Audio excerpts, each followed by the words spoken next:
Hello and welcome to the Lloyds National Cyclo-Cross Championship here in South Shields. The sideways snow that we had when we got here this morning has changed to sideways rain. The temps are pretty low, just over freezing. The course is a mix of frozen ground that will be churned up by the first few races. Those first few races will be the juniors this morning. We'll have a short break in the stream and then we'll move into the seniors this afternoon. We've got some rider interviews coming up, a bit of a course preview, and then we'll move into the main action of today.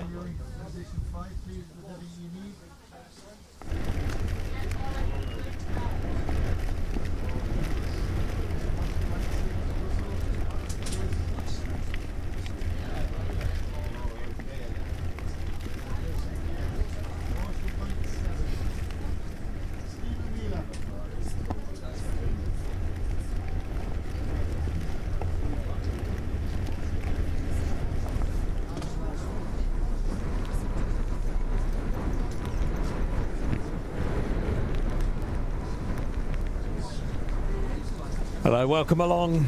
What a day we have here in South Shields ahead of you. Thanks for your company.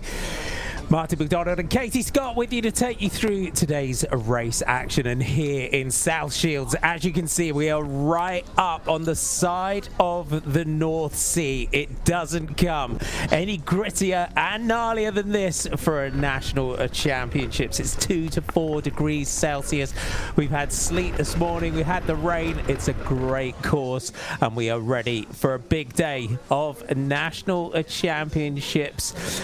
Katie, you've ridden this course in the past. What can we expect today?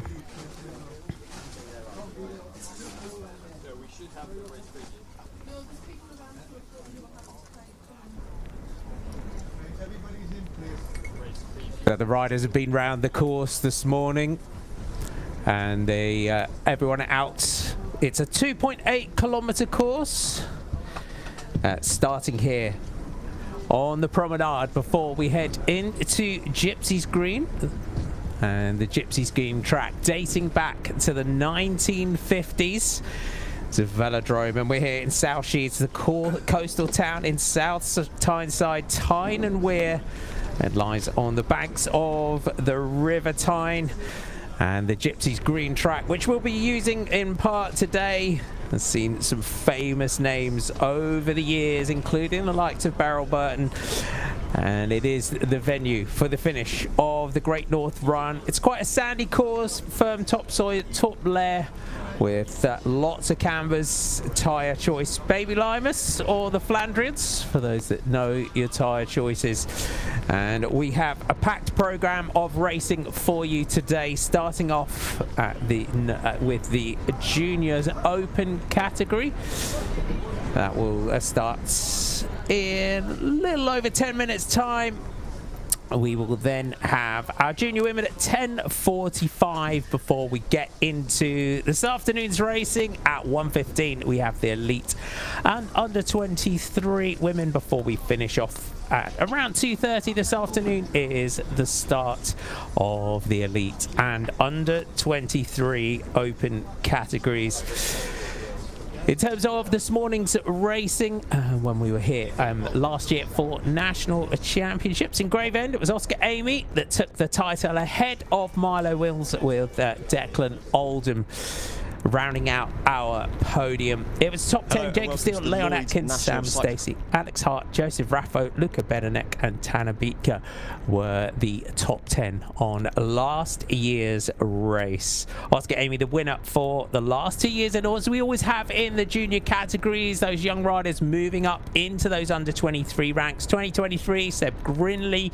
Back in 2022, we had Joseph Smith. Roy Maguire was the winner in 2020. We've had Ben Chula over the years. Tom Pidcock back in 2017 when the championships were in Bradford. In terms of our junior women, last year Zoe Roach, Ellie Mitchison and Arabella Blackburn was our podium.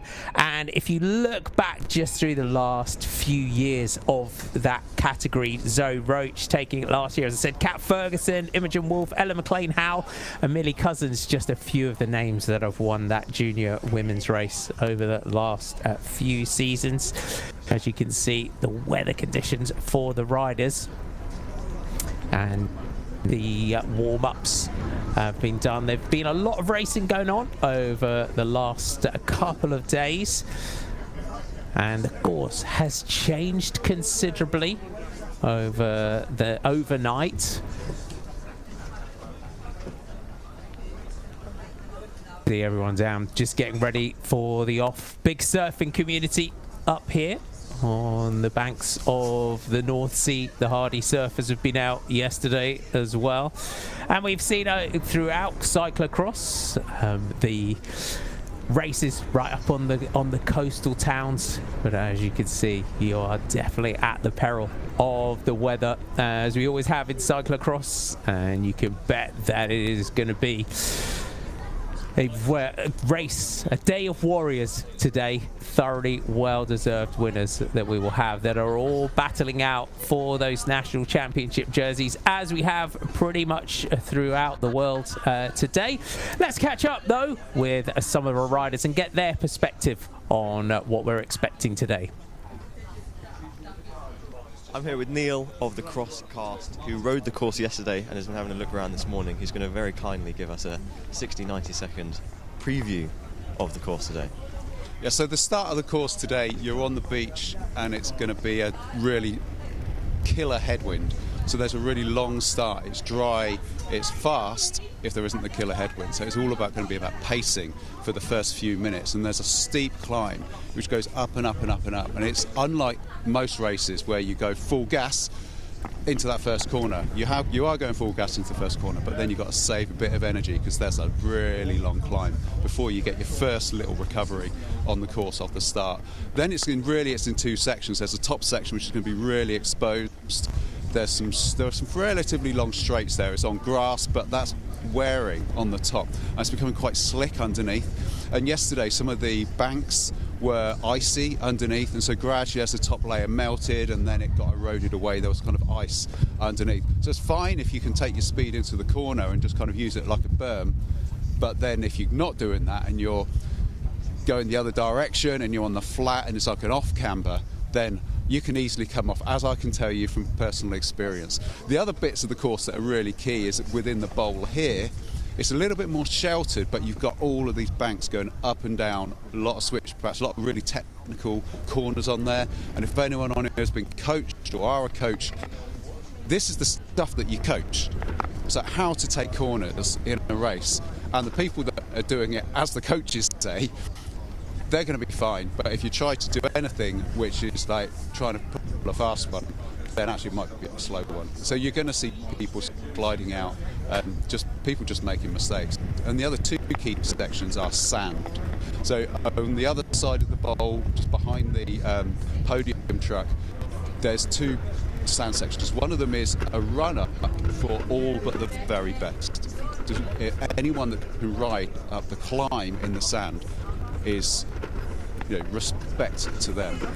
You've got to give them a big cheer if anyone actually rides up that. There are some people that can do it, I know because I've seen them, and there are a lot of people that won't be able to. It doesn't mean you're a bad person if you can't ride up it, but it is really, really tough. And the second bit is it's not natural sand, it's kind of imported sand off the back of a truck, which is a really long sand pit. That's going to be very different from yesterday to today. Yesterday it was really dry. The wind had taken all the moisture out. It was very, very soft. So the ruts that went into it only lasted half the sandpit. Today, I think it might be a bit different, as there's been a lot of water. It's going to be much firmer in that, and the ruts are going to last. You're going to get ruts from one end to the other if you're lucky. And so you could expect to see a lot more people ride it today, especially with the quality of the riders that are here today. Thank you. Great. Catch up on the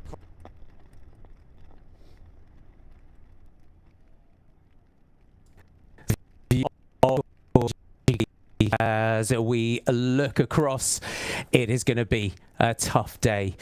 Katie, this course today, it's looking tough already, and tyre selection is going to be absolute key for the riders today. So just having a few audio issues, bear with me. Katie Scott will be with me momentarily. But the feedback out on the course from, I was chatting to Ian Field before just to get his insight as well. Many times national champion, so quite sandy, as you can tell, right here on the banks of the North Sea.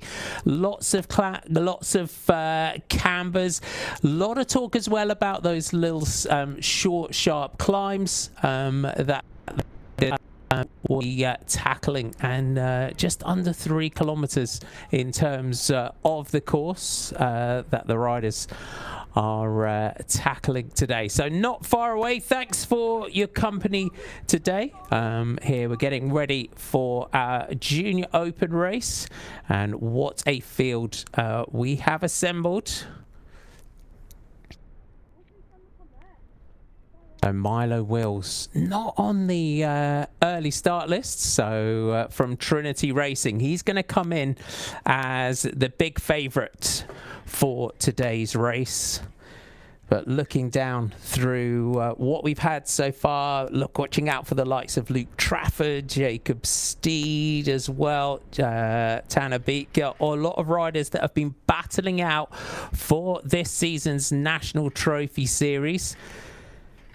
It is now, it's really been growing. We started off the season with the Hope Supercross here in Great Britain, and then moving into that National Trophy Series. A lot of Belgian riders, a lot of international riders coming over to race in that, but it does give us a good gauge of who is where in terms of their preparation coming into these national championships. And the National Trophy Series for the junior men this season, it kicked off in Derby. We then went to Falkirk. There was Luke Trafford taking the victories there.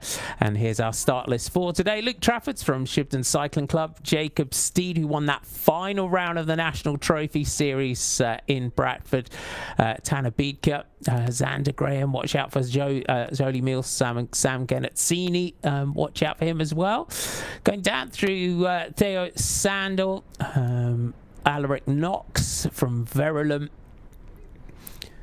Other riders to watch out for have been very active throughout this season's National Trophy Series. Milo Wills and Oscar Shaw are late additions to today's Junior Open category start list. So the National Trophy Series, so Luke Trafford with that really dominant season so far, 980 points in that, to Jacob Steed second with 770 points. Xander Graham rounding out the top 3 in the National Trophy. Jody Mills, Noah White, Charlie Alban, Alaric Knox, Sam Genazzini, Oliver Swinburne and Joseph Woollerscroft. That was our top 10 in the National Trophy Series overall, and that just does give us a good benchmark on how they are coming into these national championships today. All of that preparation done, and a lot of riders have invested in their preparation. We've come through the very cursed periods in Cyclo-Cross, and a lot of riders have been over in Belgium. Quite a few riders as well I've seen dipping into France in terms of getting that real top flight, that really big competition in terms of getting themselves into the right point to challenge for a national title. I mean, there's nothing better than just getting out, mixing with the best riders in the world amongst your peers. And if you've never watched junior racing before, these are our stars of the future, and these are always throughout cycling disciplines, these are some of the most exciting races that we will watch, and we see our young superstars coming through, and national titles and national championships, just like the Europeans, just like the Worlds, any of those title fights, it's all about getting everything right on the day. You can see the mechanics going through everything, and at junior level, it's your family, your friends, your coaches. This is what we love about cyclocross. You see so many families, clubs, teams investing in their camper vans, investing in their program, and you can, if you're going to challenge for these national titles, especially as juniors, you especially need a couple of bikes that your mechanics will just keep going. We get up to our top pros who've got 4 and 5 bikes in the pits, but down here at junior level, if you can have a couple of bikes in the pits or at your disposal, then that is definitely going to allow you to challenge for these national titles. And so many clubs, so many teams really get behind their riders, and riders especially up through the age groups within our teams as well, as we see sort of helping out our youngsters and passing down equipment and helping with backup on race day. So nearly ready for the off here this morning. The riders are down and on the line, just getting rid of those extra layers of clothing.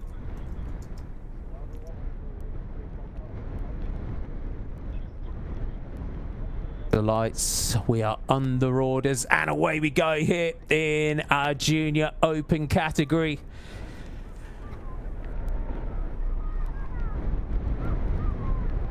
Start, you can see here it is a tough start. Milo Wheels just moving up on the outside. It's all about getting that good start if you can. You can see that right turn and then that climb. With these climbs today made all the tougher by the headwinds, so we go off the road onto the grass for the first time, and you can see that Trinity Racing coming up on the grass, and Milo Wheels straight through to the front here for Trinity Racing. Really strong start, and look at that for a backdrop. The gnarly conditions of the North Sea blowing here along this course today. So lap 1. Milo Wheels getting the sort of start that he would want here, and that's coming into this race as a big favorite, and that's one thing, coming in as the favorite, and it's getting it all together on the day and being able to live with that sort of top billing. Those Shibden Cycling Club colours, Charlie Allbone, it looks like, coming through to the front as well in those green and black colours.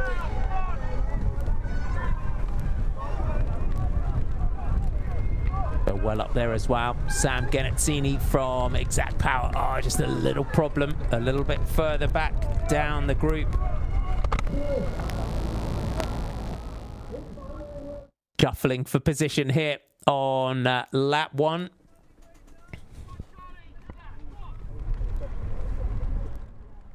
Wheels already here, you can see just starting to stretch just a small gap on some of the slightly longer sections, and you see our South Shields course here at Gypsy Green. Natural banks that we have, little dab from Milo Wheels there as he just negotiates these little off cambers. Banks, you can see how tough these are going to get as the day goes on. Through our course onto our steps, so swift dismounts on the steps needed. So welcome along if you're joining us for the Lloyds Cyclo-Cross Championships. Pre-race favourite. The Wheels just leading out here on the opening lap. Charlie Allbone that's up there towards the front. Time for us. We get to see a lot of our juniors on our screens for the first time.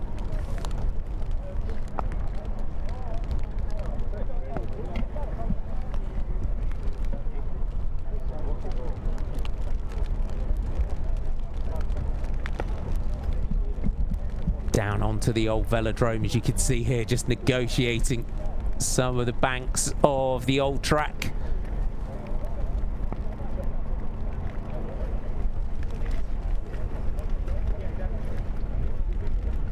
Through that finish line for the first time. Two leaders already here, just starting to establish a decent gap over the next group.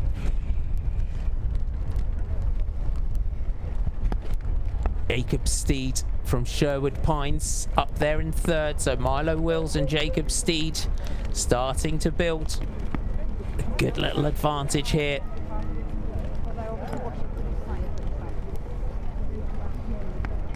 Head out on lap 2. Two leaders, just with that small advantage over the next group. And for a lot of some of the riders within these national championships, all about experience as well. Just look back here. Issue for Noah White of Lee Valley running. It's a long run to the pits here for Noah White. And we've seen it. We saw that in Zonhoven last weekend with Thibaut Nace having to run for most of the lap. There he crashed and broke his handlebars, and you always feel for riders. Most cross riders have been here at some point in their cyclocross life where we've had an issue on the other side of the course to the pits and had to run for most of the lap to get back onto a fresh bike. But it does mean that you get dropped back down through the field. So an unfortunate mechanical there for Noah White on the back of the course. So looking up here, Milo Wills and Jacob Steed. Look at Jacob Steed there, straight back under the wheels of Milo Wills. No problem. Milo Wills skirts round now. Jacob Steed comes through. You can see that. He's locked onto that wheel. And it's a bloody good wheel to be on there. So Jacob Steed's 17 years old. Jacob Steed from that Sherwood Pines Cycles form team. Good season so far. Took that national trophy race in Bradford.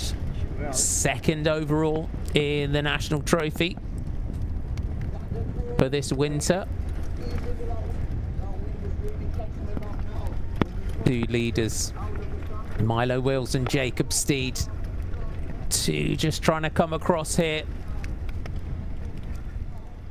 Get themselves back into contention here. So Milo Wills, be quite a tactical race here. You can see just choosing to lead out. We are on lap 2.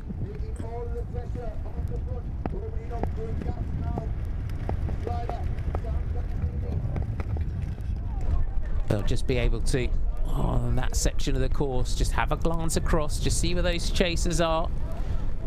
You can see here on these climbs, Milo Wills just that little bit, the power. Jacob Steed just moves up on the inside. Just pushing Milo Wills here, letting him know that he's there.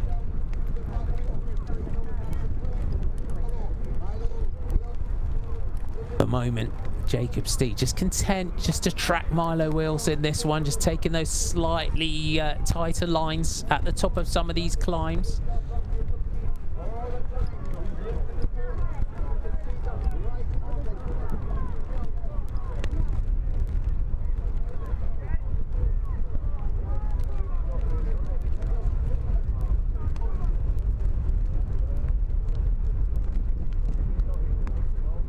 Amber just having to hang that foot out as they swing left and right, just making sure that you keep traction. And this course has changed considerably since yesterday. Passed quite hard yesterday, but the rain, we've had sleet this morning as well.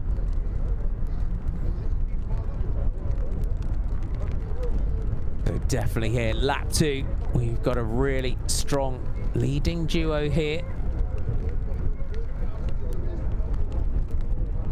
Steed just powering in there, back onto their wheel there of Milo wheels.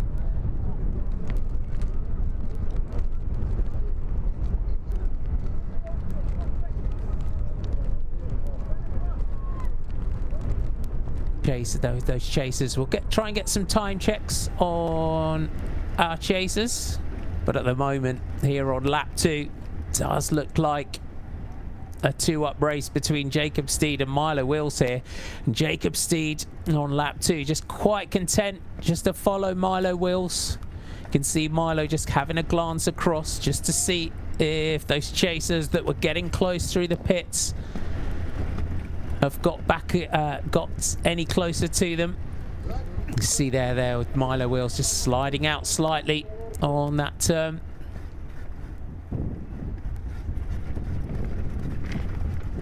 And that duo behind, little slide out.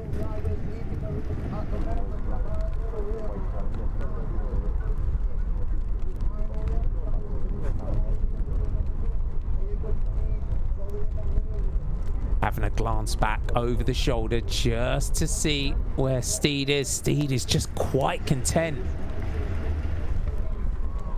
to let Milo Wills lead this one out. And it's a tough course to do that on here today with those long headwind sections.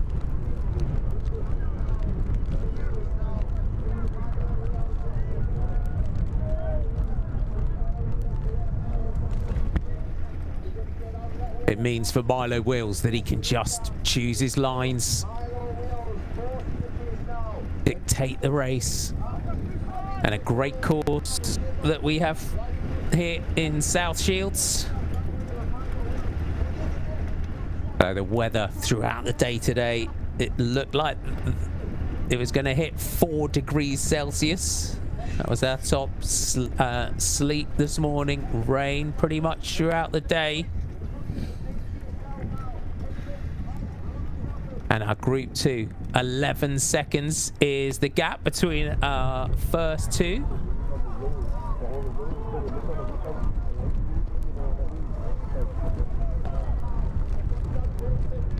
Group just going through.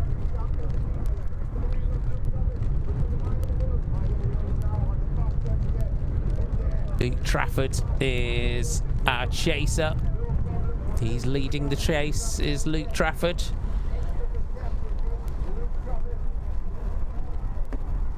But Eden Wills really looking strong at the front.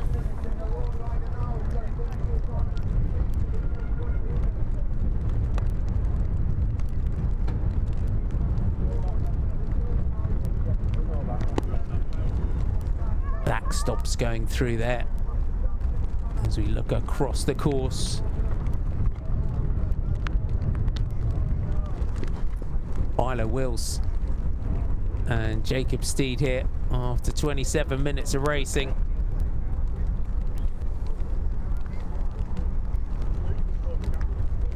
Luke Trafford just in the background. 11 seconds for Trafford.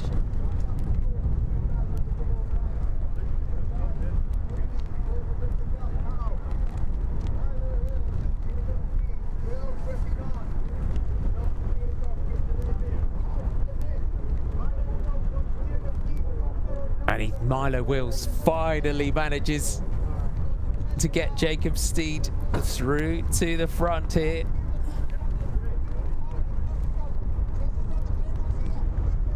So Milo Wills, he's let Jacob Steed sit behind him. Forces him through to the front. You can see now starting to just switch up those tactics a little bit.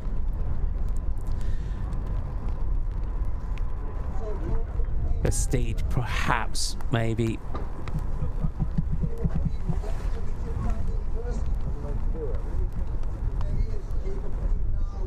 The way the wind is just whipping across this course.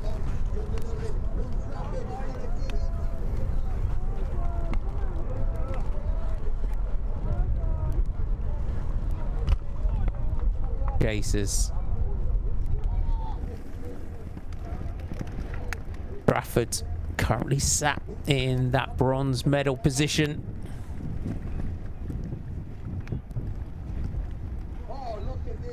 Sam Genazzini currently sat in 4th. Sam Genazzini going through.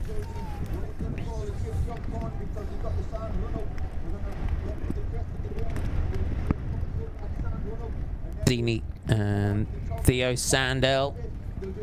So Sandel there is our chasing group. 11 seconds was the last time check that we had. It's starting to look like it's a little bit growing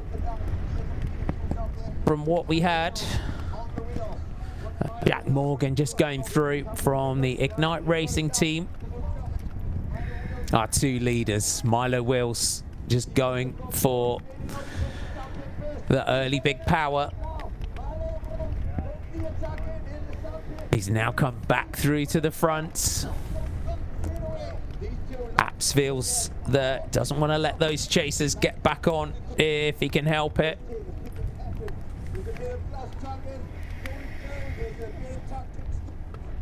Deciding want to lead from the front. Just take that opportunity just to have a little bit of a rest. You can see Luke Trafford is just starting to perhaps just edge a little bit closer to Milo Wills and Jacob Steed. Can he ride himself back into contention here? That's it. Just in case I need it, yeah.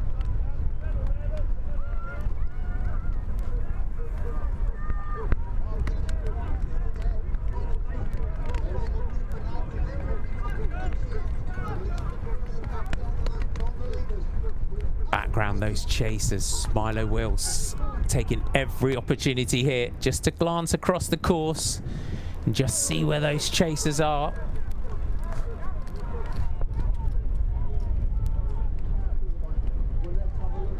Steed. See the difference in the lines that choices here between the 2 riders. As everyone does, they'll have been through the course ride before with the coach out on their course previews. And as we will say, green is grip. There may not be an awful lot of green left on this course by the end of the day. Looking for those little areas of grip where it's slick through that middle line. Just here, see, just giving himself opportunity. Side lines that he's taking.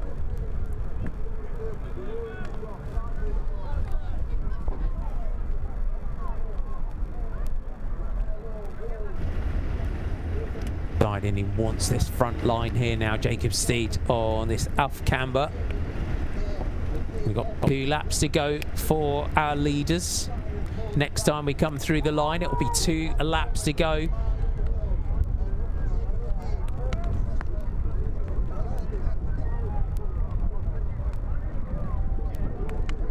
Big move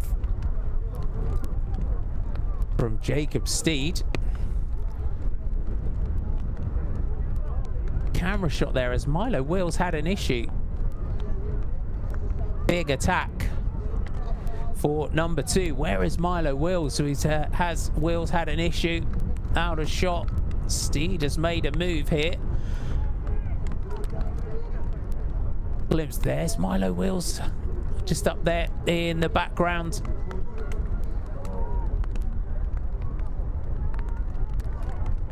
Takes that opportunity, just look up. It was our camera shot there.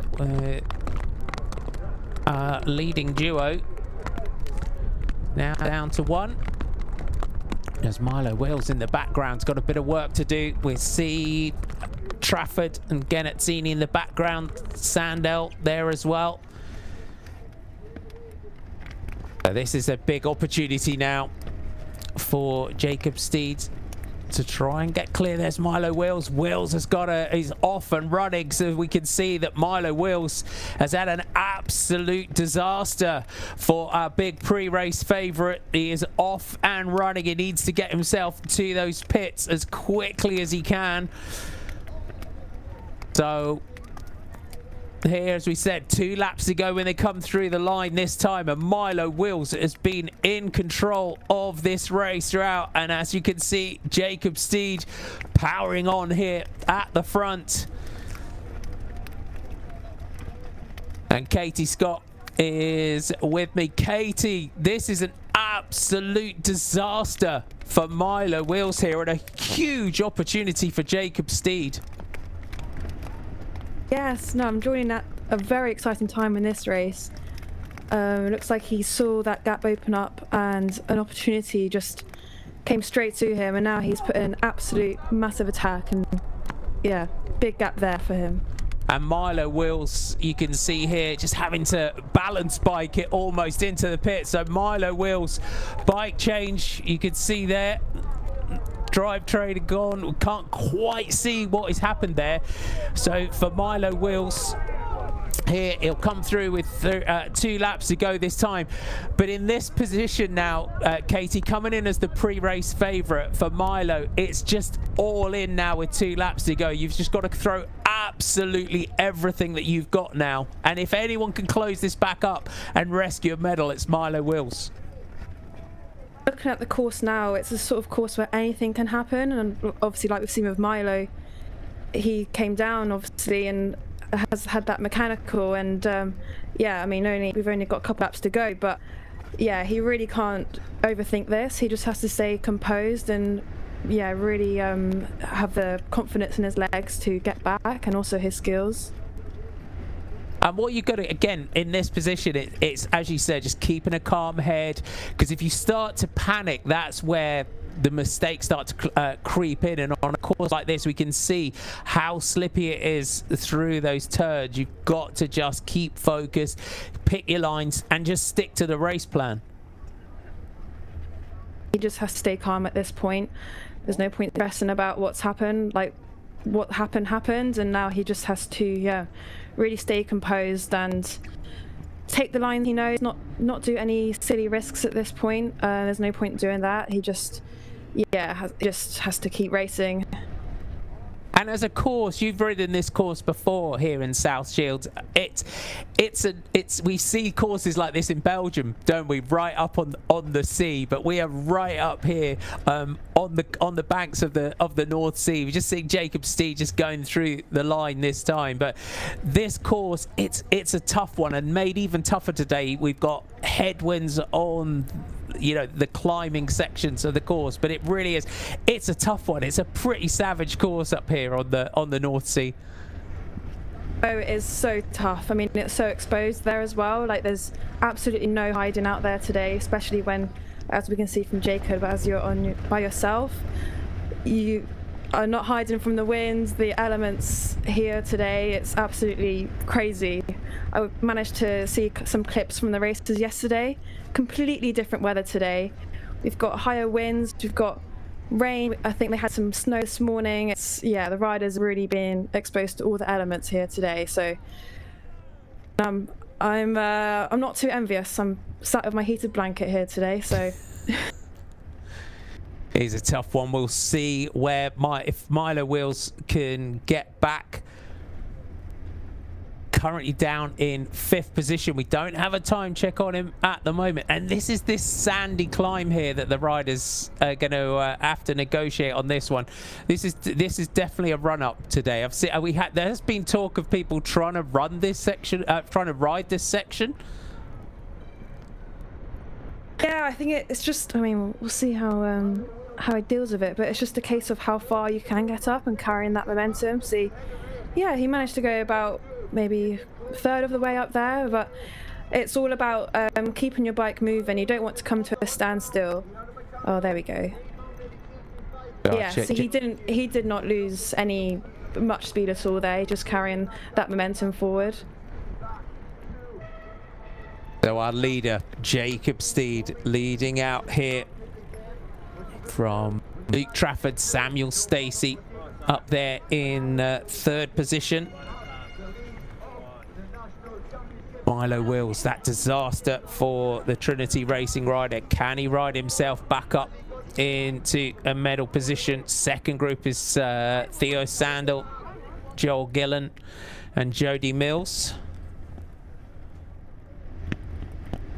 2 laps to go. 13 seconds is the gap from our leader Jacob Steed to that chasing group behind. I mean, that on this course, Katie, is quite a considerable advantage here at the moment, but as we've seen from Milo Wills, 2 laps to go, anything can happen on this course. Quite a fast course, despite it being very slick through the corners we see there. But yeah, the riders are moving with speed. It's just a matter of who doesn't make, you know, that many mistakes. Obviously, we're all human. We're all going to make mistakes on a course like this, especially with the pressures of the champs today. But yeah, I can see he is carrying a lot of speed, and at the moment, the course there's quite a lot of green left on there with the grass. But yeah, throughout the day and the races to come, there'll be less and less grip, so it's only going to get more exciting. See Jacob Steed just hunting for that little bit of grip, taking that wide outside line. Second overall in the National Trophy Series, and he's one rider as well, Katie. We saw a lot of the young British riders heading over to Belgium over the Christmas period, the cursed period as we call it in cyclocross, and he had a great start to the season. Took 5th in the GP Sven Nys in Basel at the beginning of the season. I mean, that course is a tough one, but up there with the likes of Filippo Grigiolini from Italy that took that one. So really good prep coming into these championships. While it's so technical, so he's only going to do well on a course like this.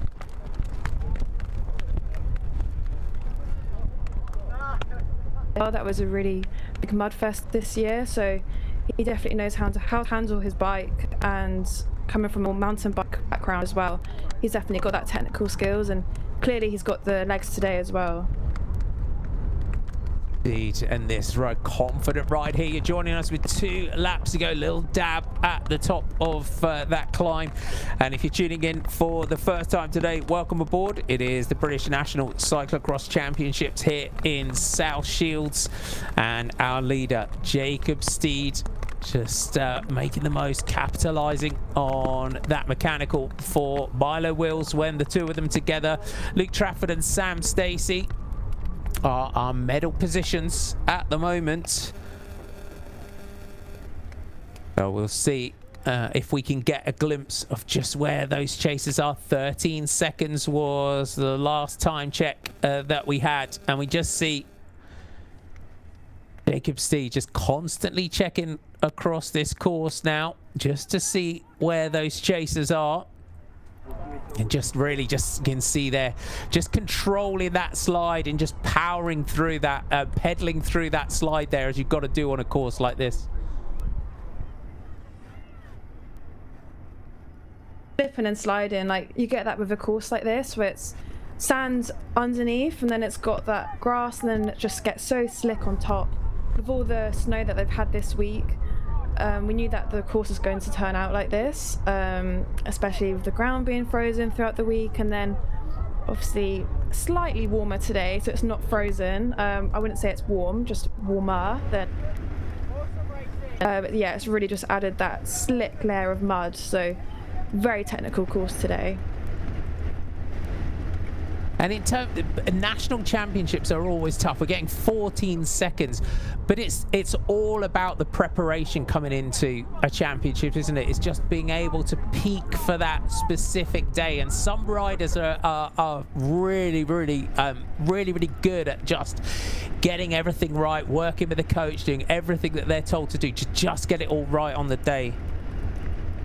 Yeah, it's tricky. I mean, if you're racing most weekends, traveling UK and out to Belgium if riders have gone out to over to Europe to race cyclocross this season.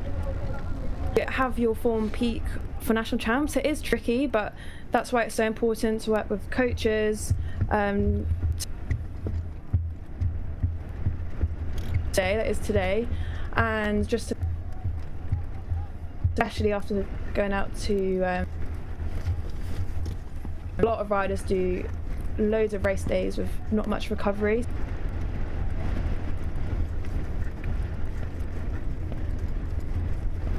It's fresh to like especially today, like you need to have those that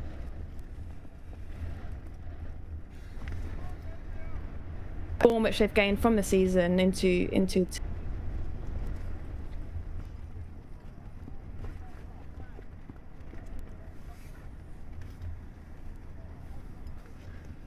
So here with 2 laps to go, 14 seconds is our time gap from our leader Jacob Steed of Sherwood Pines. Great season that he's had so far. You can just see those chasers in the background. So Luke Trafford currently sat in that silver medal position. Sam Stacey in 3rd position. So the riders just trying to those battles behind those small groups that we've got. Joel Gillen wearing number 26 going through in 7th position currently. Bodie Mills down in 8th place. Graham I think is up there in 9th at the last check that we had. So as we go through the line, 1 lap to go this time. The welcome sound of the bell for Jacob Steed, but you can see the gap here, Katie, is small to our 2nd and 3rd positions. This is still very much on this one. There goes Sam Stacey through in 3rd. This gap is not comfortable by any means.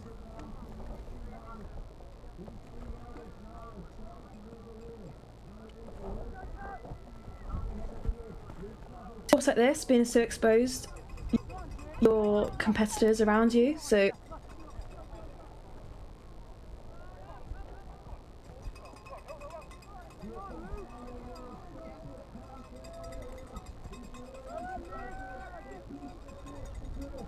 very strong today. Looking across this course, this gap's still tiny. You can see the way the wind is just whipping up here. So Jacob Steed, Luke Trafford and Samuel Stacey are our medal positions. So for our leader, Jacob Steed, just getting a look there. Alex Cook just picking himself up. But it is still very much on this one for Jacob Steed. Cannot afford any mistakes in this one.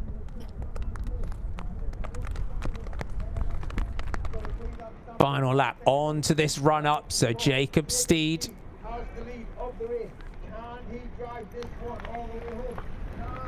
A big final push here on this final lap. The man with number 1, Luke Trafford, is chasing hard. Samuel Stacey. You can see the riders on this sandy run up. It's very much as he hits the sand trap this time. You can see the pressure is really on here. That Luke Trafford is bearing down on Jacob Steed. So Katie, what an absolute thriller of a final lap we have got here. As Jacob Steed, he's been in the lead throughout this one so far, but Luke Trafford behind is just putting in that huge last lap, big Hail Mary of a chase that we've got here for Luke Trafford in 2nd place.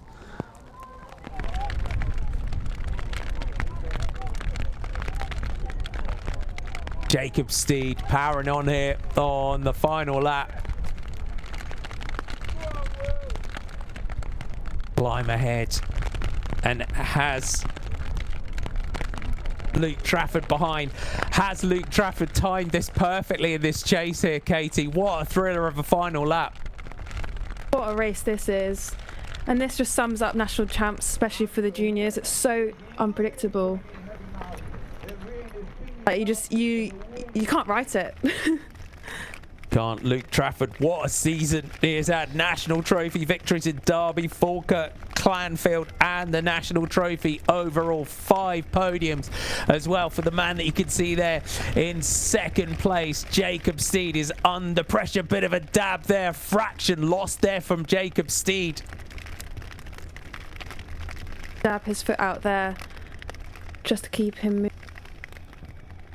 Yeah, Luke is definitely chasing him down, and Luke is only a first year too. He won the under 16 champs last year, so he knows how to win, and yeah, this is very exciting.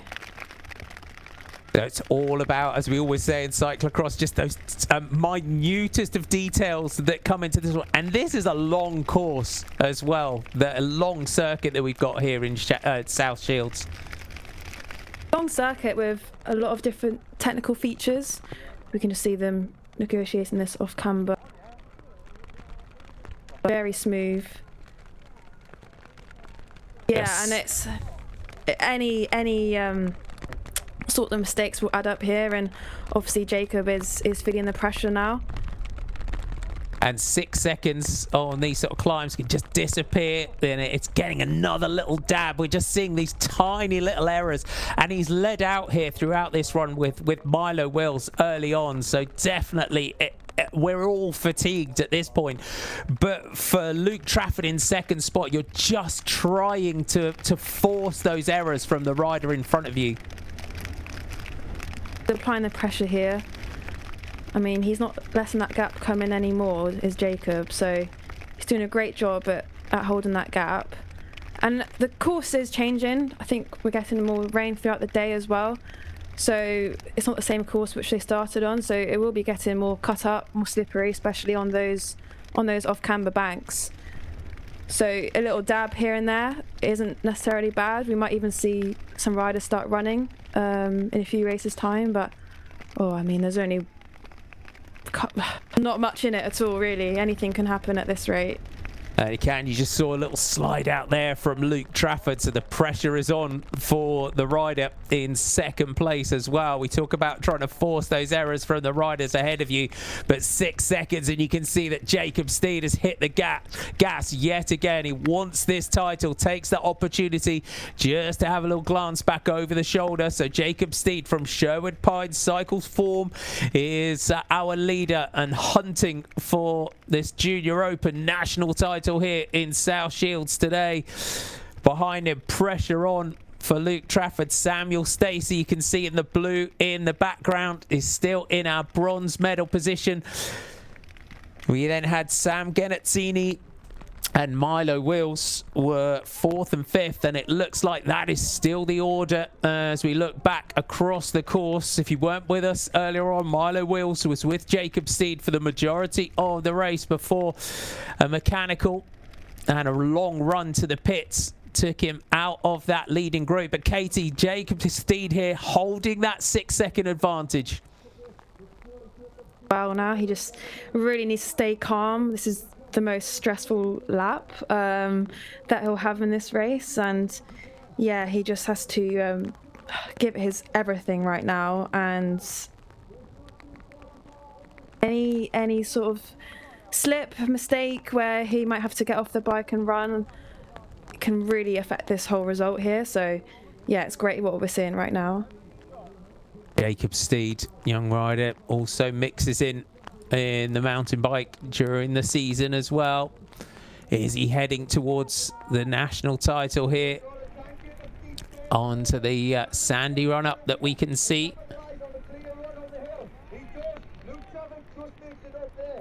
Onto the steps, the run up takes them swiftly, running here to the top of the bank. Swift remount at the top.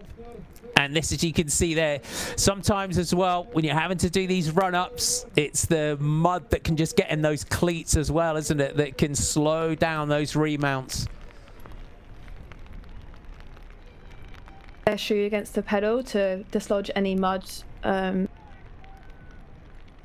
steps that's going to be hurting this time of the race. Sort of got a bit of a climb going into and out of them, so running after those steps is going to be, yeah, burning the legs right now. But focused, concentrated Jacob Steed here at the head of the roofs.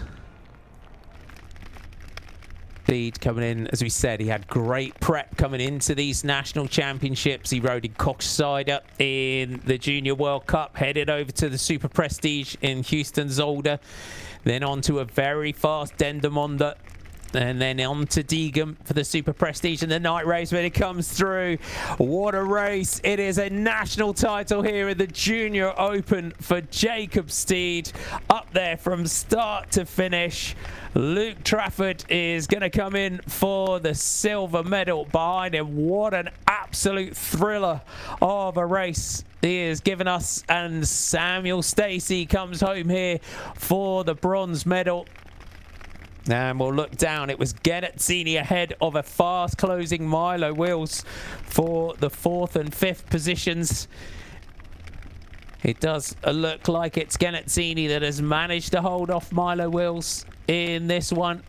Coming in for 5th place. High five in the crowd as he does, and we'll wait for the arrival of Trinity Racing's Milo Wills. And you really have to feel for him. Big mechanical, but that is cyclocross, isn't it? Unpredictable sport, and it's such a shame. Like, it could have been raced completely differently, and just see another rider coming through the line there. Maybe he's had another issue out here on the course. I think that was Theo Sandell that's gone through. As we get through our top 10, it was Joel Gillen was behind him. Looking back down here through our top 10 in the Junior Open race. What a thriller of a start to the day. It does look like here that our pre-race favourite Milo Wills might have had another, and he has in the background. And you really have to feel for him. As the riders just come home, we've had Jody Mills, Andrew Graham, Joseph Woolacroft. Looks like a second mechanical here for Milo Wills, and you have to feel for him on a day like this. What an absolute disaster of a day. Bad luck today. Yeah, I really feel for him. I don't know what's oh yeah. I'm not happy, as you can see, and it is tough. The frustration for Milo Wills. Upset with that one. And that is it. In terms of youngsters as well, Katie, it's so hard. And this is what you have to learn to deal with as a pro rider, isn't it? And as an athlete, I always found as a coach in any sport, it's not about how you learn to win, but also how you learn to lose as well. And these are the big lessons for young riders coming through. So many ups and downs in any sport, really, and I think especially it is hard, especially as a junior. Like, you have so much pressure which you put on yourself, and obviously you have pressure from like coaches, but it's mainly from yourself. And as a junior, he'll be looking at progressing next year, and he would have been thinking about this day for a very long time. So it's understandable he's upset, but it's he'll definitely just have to take it as a bit of a learning curve as well. And it's definitely not going to be the last day, unfortunately, where you're going to have mechanicals. And yeah, I mean, I do feel for him. It is pretty tough. And that's it. You do everything, and your mechanics and your friends and your family, and they do everything for prep on the day. So I'm sure he'll recover from that one. But you can't, Jacob Steed's ride today, so measured, so calm, very concentrated throughout that one today. But yeah, he did ride a perfect race. He looked so composed the whole time, and you could just see his technical skills really coming in into his today. Letting that bike move underneath him on a course which is so slippery and muddy on that sort of thin top layer of mud today. he really knows how to ride his bike through sections which are more tricky like that. And yeah, great ride by him. And this course, we can see it's really evolving as the day goes on, and is going to change as the day goes on as well. And that might as well pose some issues for the riders coming later on in the day. Yeah, like this isn't necessarily a course where bike changes happen that often, but as we can see, like with the current situation of the rain and wind, the wind on such an exposed course like this will eventually start drying out the mud, especially if that rain stops. So we could potentially see some bike changes. Won't be, you know, mud's getting clogged up in the frame or anything like that. It'll probably be more just to get a fresh set of tyres to have that grip. And you can see on that little off-camber bank there, like, you just need as much grip as possible. You do. And in terms of tyre choice for the riders today, we've seen a lot of riders. Do you think we'll be going on to sort of full mud tyres by the end of the day, or is it just a little bit too sandy and too much of a mix of material? I would probably say it's a bit too much of a mix of surfaces today. I think the only reason if we see mud tyres come out today is if all the grass turns into mud by the end, but I don't see that happening. I think intermediates, probably more of a grippier intermediate, might be a good choice today, because you need that side grip on the tyres, especially for those off-camber sections. But with the sand pits and the straights here as well, you don't need as much rolling resistance as what a full mud tyre would give you.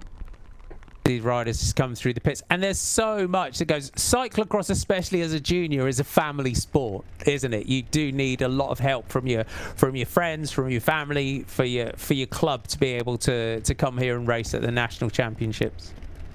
But yeah, as much as what people from the outside, it might look like a solo sport, but no, it's a full team sport, a bit of a family affair. You have your parents, friends, everyone sort of chip in and help. I mean, some of the races, you'll be changing bikes like every half lap. Sometimes the pit crew could even say that they get a harder workout than you racing. So yeah, hats off to everyone standing in the pits today. Yeah, they are the hardest working team. You need your backup team on a day like this, and the washers are working overtime as well on a day like this. Here's our winner, Jacob Steed. Well, we're here with new national champion Jacob Steed. Jacob, massive congratulations. That was one hell of a race. How was it from your perspective? Oh, it was a really tactical race at the start. Me and Milo were together, and I was just seeing his lines, seeing where I was stronger. And then he had a mechanical halfway through, so I thought that was my opportunity to go for it. As I was saying, I mean, as soon as you had that mechanical, you really did go for it. I mean, you built up a gap really quick. Yeah, I thought, this is my opportunity. It's been given to me, so at the end of the day, it was then or never. So gave it 100% then, and last lap I know Luke was coming back to me, but I just had to give 100% to make the gap stick. As I say, were you sort of conscious of how close Luke was closing in, or were you just thinking, let me just do my race and we'll just see what happens? Yeah, I was really conscious of Luke, because I've had a bit of illness this week, 4 days off the bike, so I didn't know how my fitness was going to be going into the race. So at the end of the day, it was just 100% for the whole thing. And I mean, obviously the conditions today, cold, wet, windy. I mean, that must add an extra challenge into this course. Yeah, I had an extra challenge, but definitely suited me. I'm quite a technical rider, so as soon as I saw the weather, it was like, oh, I'm so happy. So yeah. And now we'll see you in the national champion stripes. What does the rest of the season look like? The rest of the season for me, hopefully world champs in February, but the next race is Benidorm World Cup next weekend. Oh, well, perfect. We'll hopefully see you out in Benidorm then, and congratulations again, Jacob. Thank you very much. What a moment for our new national champion, and what a way to be able to display those national stripes and head to a World Cup in Benidorm in Spain. Great for him to race in the stripes, and quite interested in hearing that he was ill in the lead up to this race. It's quite funny actually. Like there's been a few times that I've had to take a few days off heading into a national race, and the form that you get from recovering, especially as he's been out in Belgium racing, that probably actually did wonders to his body, just allowing him to recover and obviously paid off for today.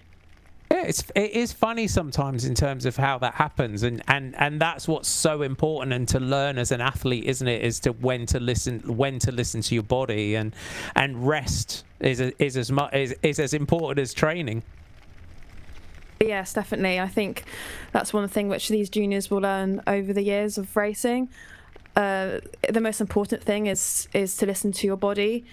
People, your coaches, your friends, family can tell you what to do on the bike, but you know how you feel, and yeah, like a few days off the bike isn't going to harm your performance. And let's hear from our second place rider, Luke Trafford. He was second place on the day here, but I mean, it was one heck of a charge from you, and certainly at the end there, you were really closing in on Jacob. Just talk us through the race from your perspective. Wrong tyre choice to start off, and I was just all over the place. So I dropped back to about 5th, but once I swapped onto some grippier tyres, I started to move up, but just too late. As we say, it did seem like if there was one more lap, it would have been neck and neck with you and Jacob across the line. This time, maybe just missed out, but I mean, did you sort of at least think, well, it was a good race anyway, even with that? Yeah, I felt strong. I made a couple of mistakes here and there, which lost me some more time, but I'm happy with how I raced and how the legs were feeling. And how did the conditions play in today? I mean, you can probably see the wind. You can see the wind blowing now. It's very cold as well. I mean, did that sort of impact anything? Yeah, I was on my own for most of the race, so I didn't get much shelter from the wind, so it just made it a lot harder for me to catch back up. And we've still got a few weeks left of the Cyclo-Cross season. What else does the diary look like? There's Benidorm next week, and then hopefully World Champs, and maybe a couple more to finish the season. Oh no, perfect. Thanks, Luke. We'll let you go get warm. Thank you very much. Thank you. What race again? There's an interesting insight there, Katie, in terms of his failing. His tyre choice was wrong at the beginning, which dropped him back a little bit at the start. Yeah, would be interested to know what he was riding in the end, actually. That's the sort of thing this course will make riders do, is think as they race, and I think that will be the sort of, if there's any bike changes today, that might be the case, having a set of grippier tyres on the spare bike in the pits waiting for them.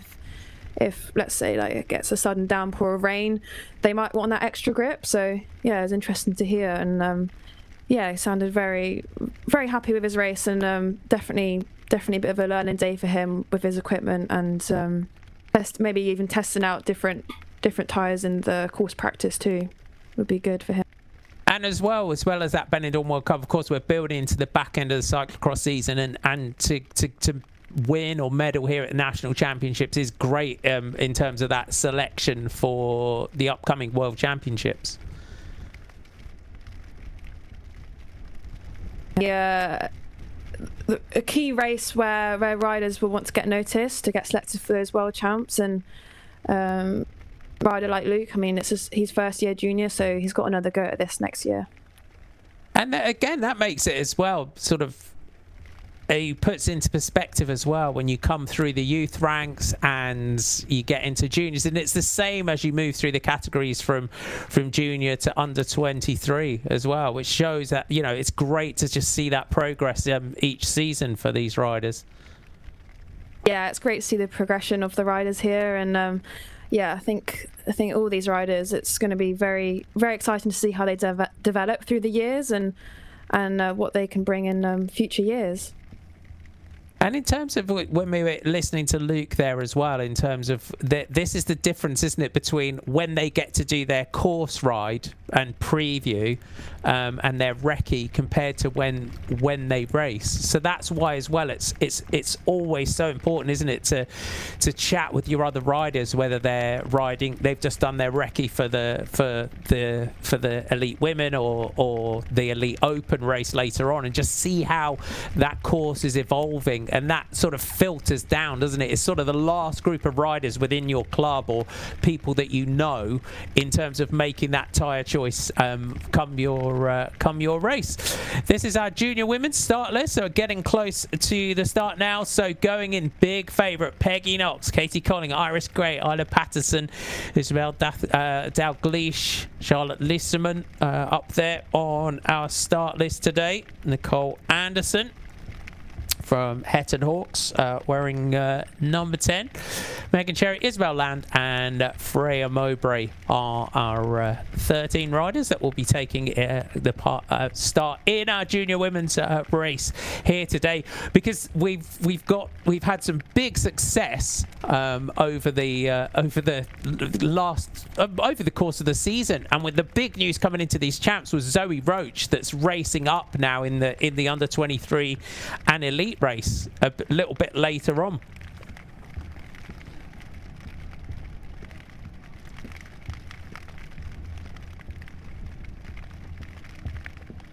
So just run you through as well our top 10. Our junior open race. So Steed will give you that full result, but not far away now from the start of our junior women's race. Our program today, that gets underway in around 4 minutes time. And then afternoon's racing here is our elite and under 23 women at 1:15, and at 2:30 is our elite and under 23 open. But some great images as well of our newly crowned national champion Jacob Steed. Great race today to take that junior open category race for Sherwood Pines form. There is our top 10. So Jacob Steed takes it from Luke Trafford to Samuel Stacey. Sam Gennett senior up there in fourth. Jodie Mills. There's Sandal. Xander Graham. Arthur Lim. Joel Gillian. And Joseph Wallace-Croft. Our top 10 in our junior open. So some really solid performances that we had there in our junior open race. And really kicks off proceedings today. And this is what I always love about coming to a championship, Katie, is the junior races are always so hotly fought over, and it really sets us up for the rest of the day. Yeah, it really does. I mean, there's such a wide range of experience as well in these races. You have some of the juniors go over to Belgium and race and see how they're raced across the seas over there, and then you have some where it's their first national champ. So you could get a dark horse who you haven't possibly thought about turn up at these champs and yeah, be a possible option for the podium. Like you just never know how they're going to go. So super exciting, and it's only going to get more exciting throughout the day. And the prestige as well. You've raced a lot internationally, and it's the prestige of a national champs jersey, isn't it? It doesn't matter whether that's a junior category jersey or your under 23 or your elite championships. And we talk about Belgium a lot, and the races the likes of Jacob Steed and others have been over to, in the X2O and the Super Prestige and the World Cup. But you have a certain level of prestige internationally when you've got that jersey on your shoulders.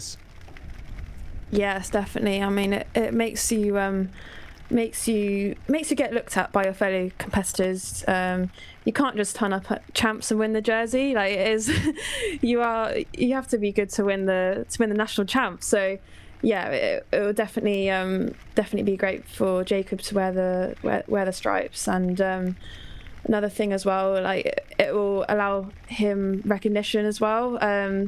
Maybe if he's thinking about future teams, once you have the national champion on your CV, then yeah, it'll definitely benefit the riders. So we're not far away now from the start of our junior female race today, and a lot of excitement going in there. Again, just as we had in the junior open race there with Milo Wheels, there's a lot of pressure on Peggy Knox coming into this one. Yes, Peggy is definitely the favourite for today. She's won both the under 16 titles for national champs. This is her first year junior national champs race. So yeah, it'd be interesting to see how she tackles this one. Like we saw in the last race, anything can happen. So it's just about staying composed for her and also enjoying it. Like, I think she'll do really well on a course like this. She's great technically, and also if she has the legs, I'm sure she'll have a great day. But yeah, we'll just have to wait and see. And do you think there's a consensus sort of on social media there was that slight disappointment that she wasn't going to be up against Zoe Roach in this one? When Zoe announced that she was going to race up in the under-23 in elite race, I think there was just a little bit of a disappointment from Peggy, who was looking for a big battle, because they've done a lot of battles so far this season. Yeah, and I think a disappointment for a lot of people watching too. I think it would have been a great race to see them both come head to head on a day like today as well. With the conditions that they've got, it would have been really good to watch. But I mean, like, I'm sure she'll have plenty more battles like that in the future. So she can just soak this up and really like test out different lines throughout her race and just take it all in. And I mean, we never know, anything can happen. It might end up being a close race with the other riders. We'll just have to see. Certainly will. So we're not far away now from the start of our junior women's race here today. In terms of our national trophy, it was Kate Colling that took the national trophy series overall. Katie Colling of Scarlett Ford and Isabel Dalgleish. That was our top three overall. The national trophy, Zoe Roach taking the first three races. Peggy Knox taking the win in West Bromwich, and in Bradford it was Iris Gray that took that. So a lot of riders as well have been looking to battle it out for the title and the medals in this one today. Big favourite coming into this one, 16 years old. Peggy Knox took third place recently in the Super Prestige in Fulham. Behind Zoe Roach, was in a great battle with Alexa Haviland of Canada in that one. So another rider that has spent the last weeks abroad. So we are underway. Apologies, we didn't get to see the start of the race, and Peggy Knox already we can see in those green, white, pink multicolored jersey there for Vicious Velo. Clearly Katie early on has just gone for that big shock and awe tactic, just lead from the front here, Peggy Knox.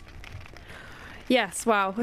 She knows how to make an entrance there. I think this is possibly how the race is going to go. I mean, not sure who's sat in second there, but I'm sure we'll find out in a second. But yeah, I mean, with that new start straight this year, it's going to spread out the race like this. So yeah, great to see she's on form today, and she does look very strong today. So Peggy Knox here on lap one from Vicious Velo. Does look like those Live Cycling Club Halo Film colours in second place. Iris Gray potentially sat in second place.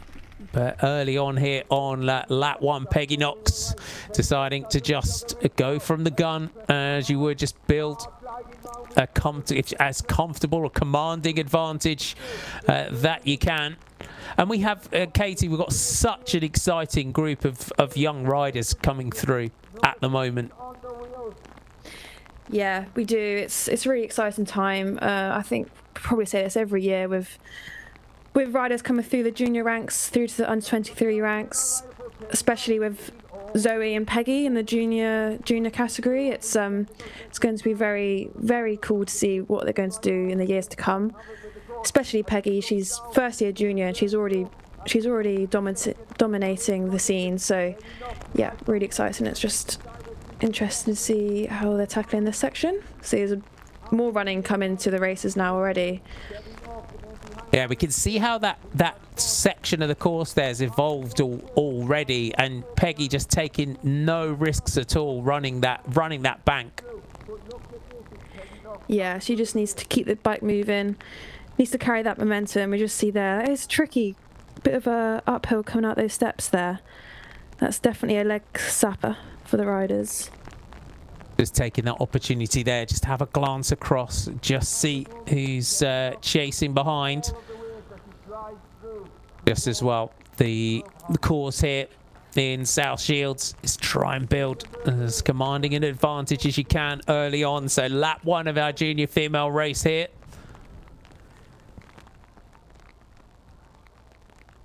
Behind, you'll get a glimpse of our chasers and you can see just these really tricky little off-camber sections that we've got here.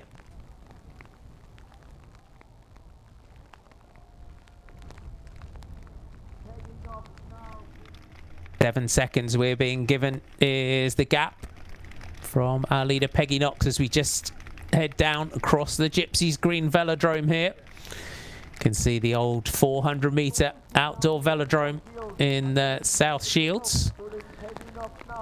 Coming through at the end of lap 1, our leader Peggy Knox coming through.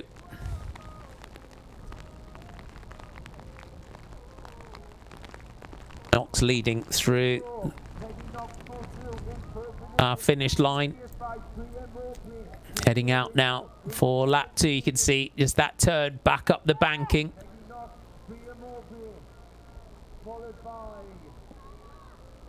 Get an idea of our chasers.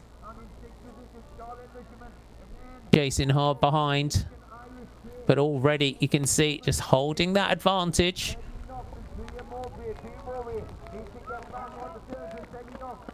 The gap, you can just see just powering through that turn as we head up onto the banks of the beach.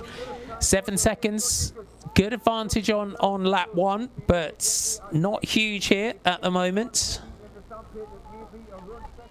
Looks like Isabel Dalgleish, who is chasing hard in 2nd place. So Isabel Dalgleish, good first lap for Isabel Dalgleish.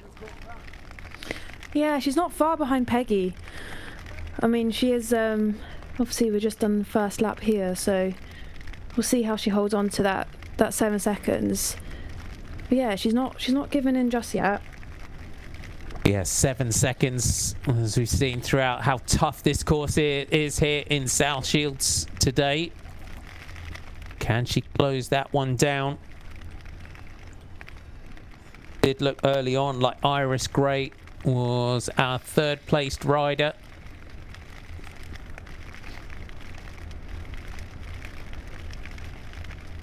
Head out on lap 2 onto this very tough sand run up.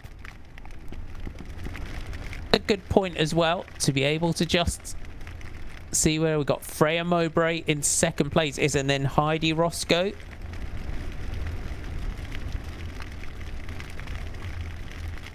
The numbers that we are being given. So Freya Mowbray there in 2nd place.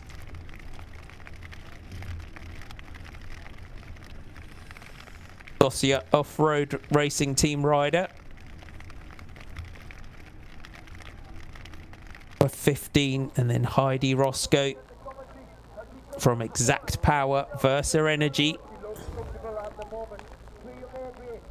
Group behind Charlotte Lisserman, Iris Gray and Megan Cherry is our 2nd group. So you have Megan Cherry wearing 13 from Tafuti Everyone Active. Charlotte Lisserman wearing number 8 along with Iris Gray in that chasing group. Peggy Knox coming in for a bike change.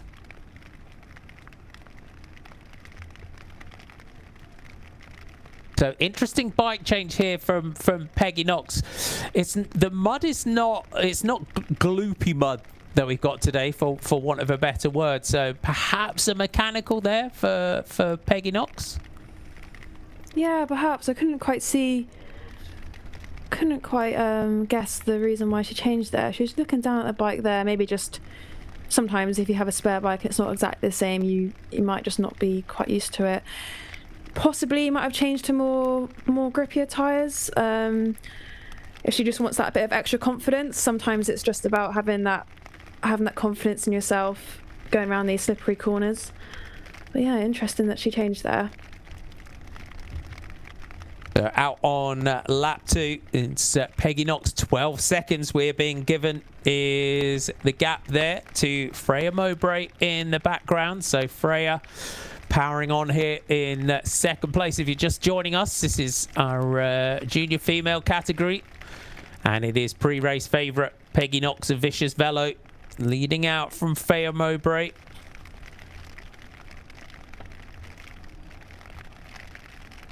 Seconds is the gap. Heidi Roscoe still in third position. So these are our medal positions here on lap 2. And not out of this at all. It's Freya Mowbray in second wheel, really holding this gap well to Peggy Knox. Yeah, she's riding really well, is Freya.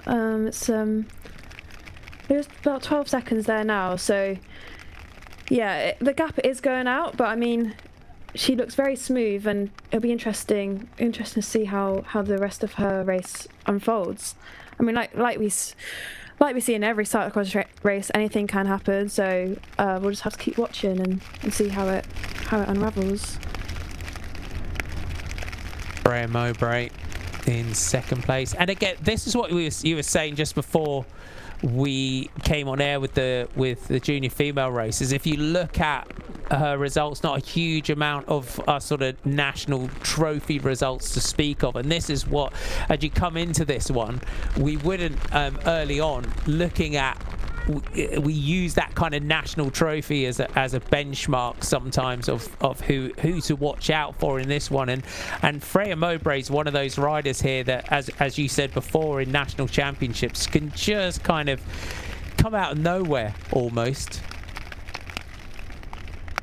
Yeah, I mean, she was gridded right at the back, it looks like, so definitely probably wasn't on people's radar. I think she comes from a mountain bike background, and she's from Scotland, so it's probably a bit closer to home than some of the other national races. So yeah, definitely probably skipped a few people's radar today. Yeah, did manage to take so round 6. Has had a win already this season. Couple of cyclocross victories. Took a round of the Scottish Cyclo-Cross series as well. So it comes into this with good form. As Katie said, Scottish rider. So the Scottish Junior Cyclo-Cross champion as well. So got good form, good season. And that as well with those Scottish national championships and the Scottish races, and a lot of your local races as well. If you're consistently winning week in, week out in cyclocross, that also gives you a big confidence boost coming into a national championships. And as well, if you haven't ridden every round of the national trophy series, you kind of could, as we said, sort of sneak under the radar almost in a way.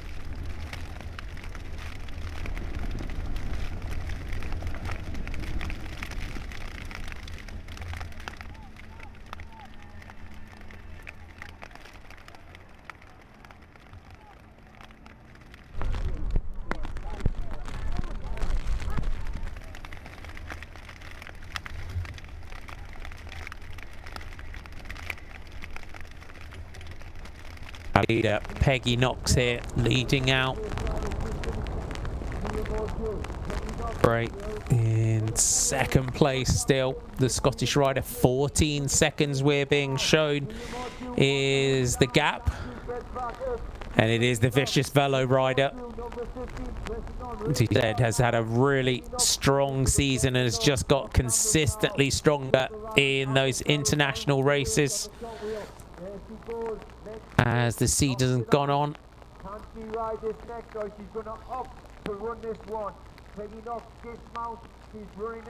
Our third place rider is 16 years old, Heidi Roscoe. Full podium so far this season for our rider in the bronze medal position. And she's also had a busy winter in terms of races that she's ridden internationally in this one. But Katie, Peggy Knox, you can see lap on lap here, just consistent. And this is what's so important as a cross rider as well, is just that course pre-ride. And we kind of had a chat with her before she came on air as well, and you could see her out on her course review. It's just the process, isn't it? That you're trying to take the same line consistently lap after lap, which kind of gets tougher as the day goes on with how much the course gets cut up, not just from the junior open race into this one where the lines changes and the course just changes and evolves. Yeah, the course does change so much throughout the day, and it's especially tricky if you do your course practice early in the morning, and then there's 1 or 2 races in between, and then you go basically a bit blind into the race, and then you just have to think so much on your bike and take initiative of, okay, that line was quickest in my course practice, but now it's super cut up and muddy, so let me try this line which goes more on the grass. It's all about initiative and adapting to the race, and I think with the conditions that we have today as well, that's super important. And especially for the women later in the day, they'll have to make the choice of whether doing course practice early today before any race versus straight before their race. It really does depend on what works for them basically. But yeah, the course would have changed so much in these 2 junior races, so it's when we might see some bike changes come into place, whether if they think they need more grip or not as much grip. It's it's all about thinking on the bike and reading the race. Peggy Knox, you can see constantly just looking at across the course there. Freya Mowbray, so the Scottish national junior cyclocross champion, still in second place, and holding Peggy Knox at 14 seconds here. So just look back down through the race, down through the group.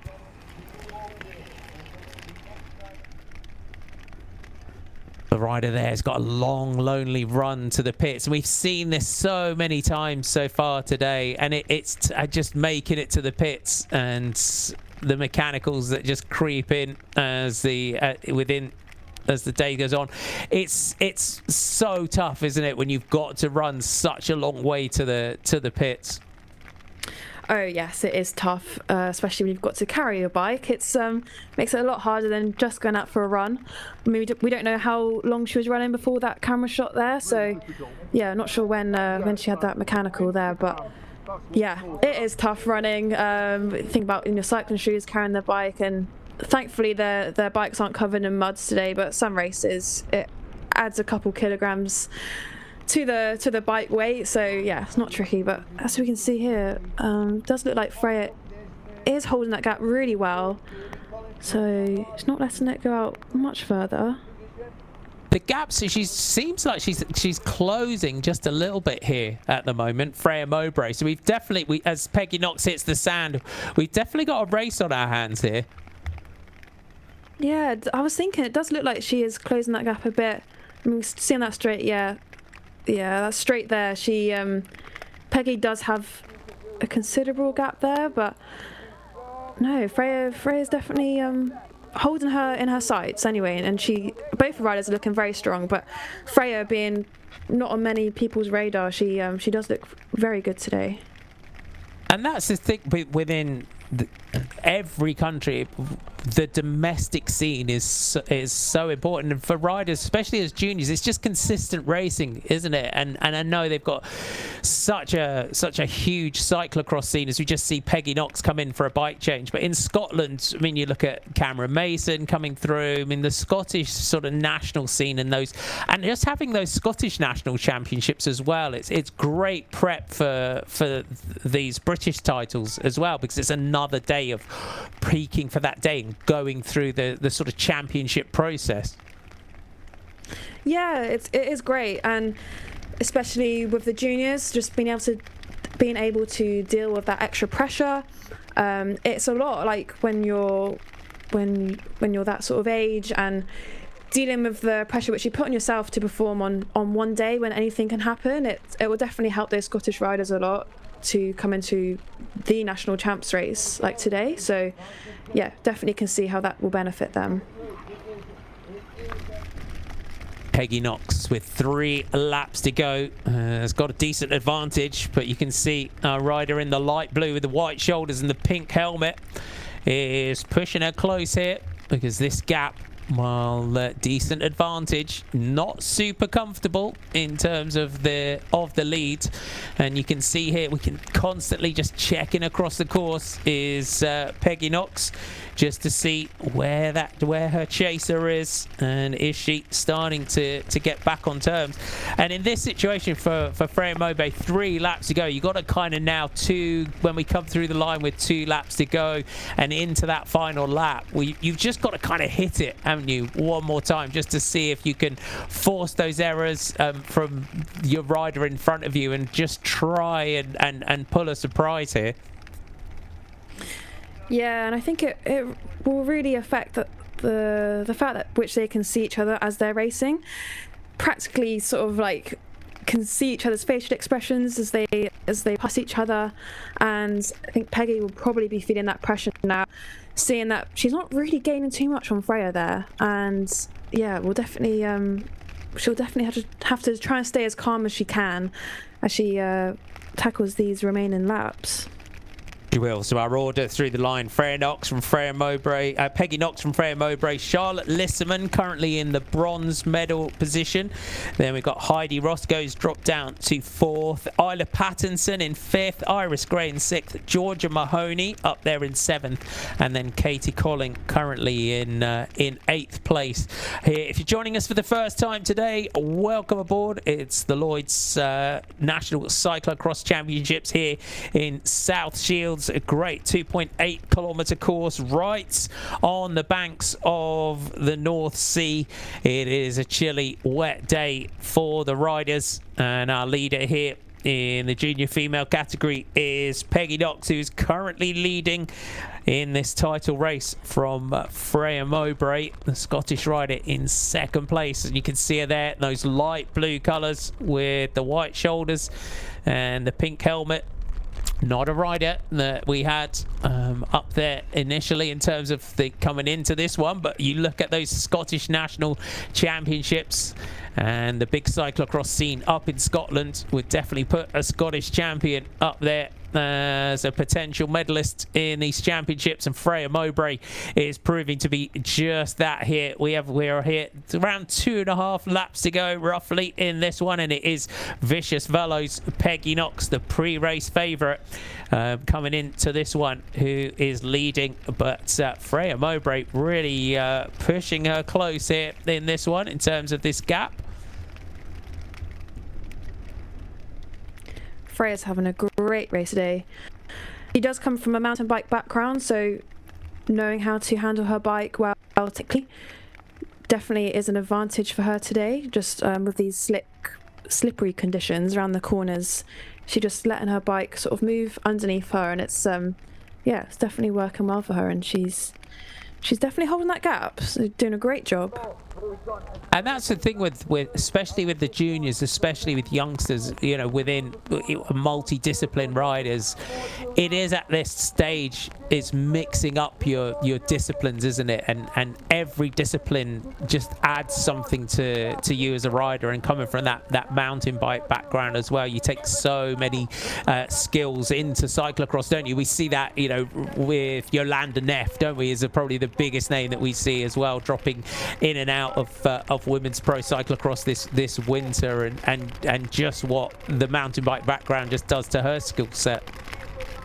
Yeah, definitely. And eventually, as the riders get older, they might choose whether to go down mountain bike, road, or cyclocross like career lines. But I think at a junior level and younger, it's so important to for riders to mix it up, and I think also just to have fun. Like, mountain bike is so much fun, and obviously cyclocross is too, and I think it's just knowing how to ride your bike off-road is so transferable. And yeah, obviously as we're seeing now with Freya Mowbray, she is doing stellar ride today. And I know Peggy mixes it up as well, and she mixes it up with the road and track, and all those skills that she's learnt from off-road riding transfer to the road and track so well. And yeah, I think my advice to any juniors is to do as much of it as you can until your parents say no.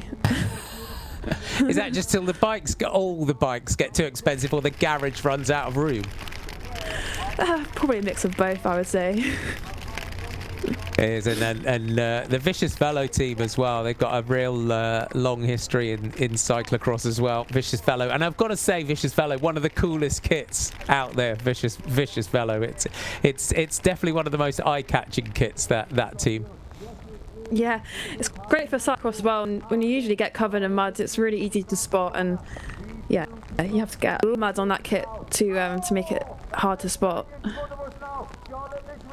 Coming round through the line this time, and it is the Vicious Velo rider Peggy Knox, who is led from the gun in this junior female category today. It's going to be 2 laps to go this time for Peggy Knox. We'll get that clock on as well. Freya Mowbray, hopefully we'll get to see her come through the line this time, as Peggy just powers up that banking here on the Gypsies Green velodrome. It was quite an interesting one to see a velodrome right up here in South Shields, right on the side of the North Sea, built back in 1950, this velodrome. But you can see making the most of it here for these championships today. Peggy Knox just has a glance across, and the pressure still very much on here with 2 laps to go from Freya Mowbray. Yeah, she took a big look at Freya just then, and yeah, definitely not relaxing just yet, and she can't afford to.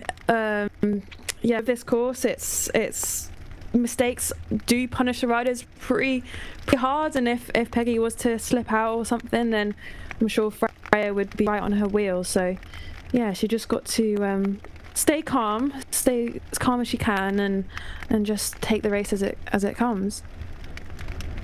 And for Peggy Knox, or for anyone that wasn't with us at the start, I mean, she just went for it from the gun in this one, and that is ultimately what's given her the advantage here.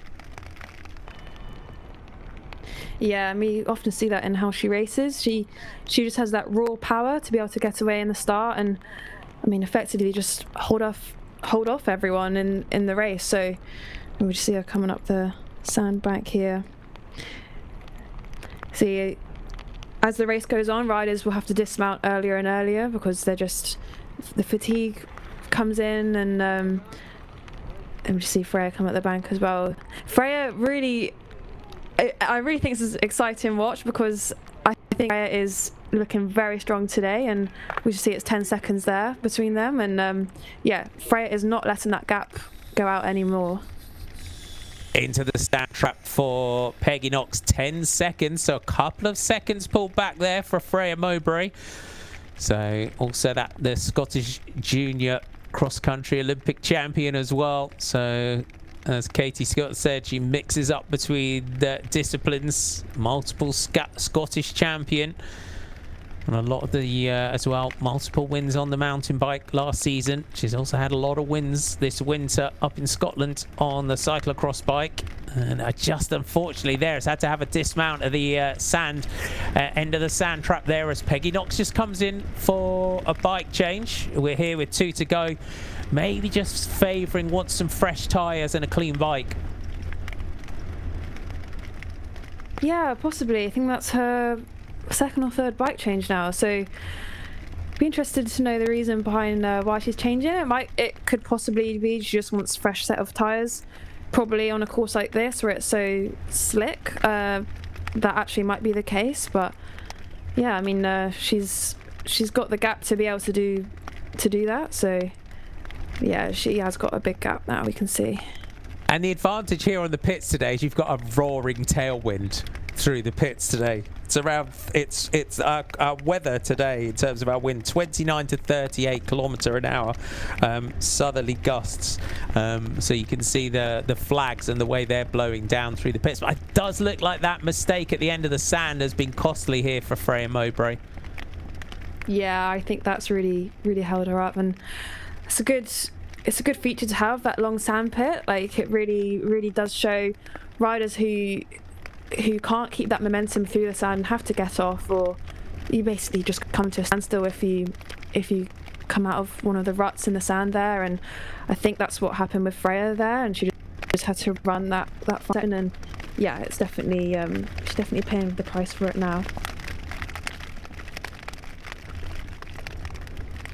Peggy Knox as well, you feel that she's just started to just step on the gas a little bit more. It's been quite a measured ride so far for Peggy Knox, but you do feel the Vicious Velo rider has just started to put the hammer down a little bit more as we get into the back end of this race.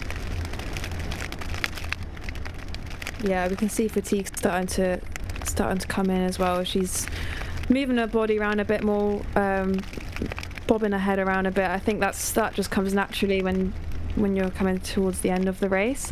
I think she's also probably seen that gap open up and thought, right, I've got to use this. And the more out of sight she can get from Freya, the better.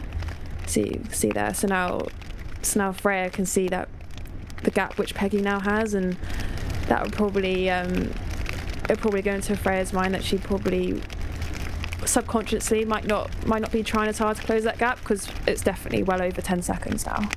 And you can sense and hear the wind just whipping across this course today.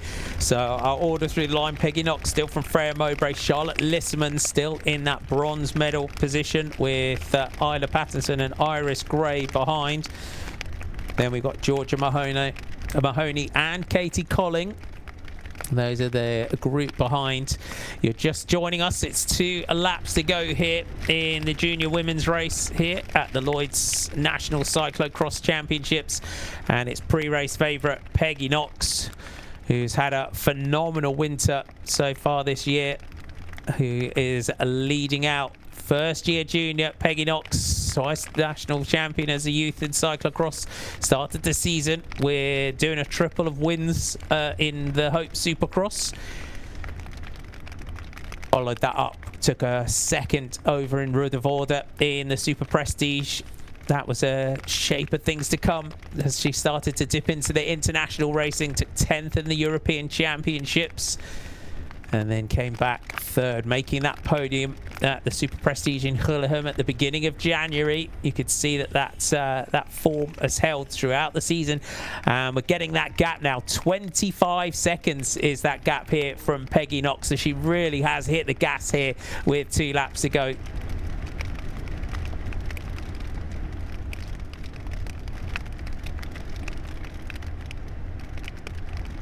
Peggy Knox.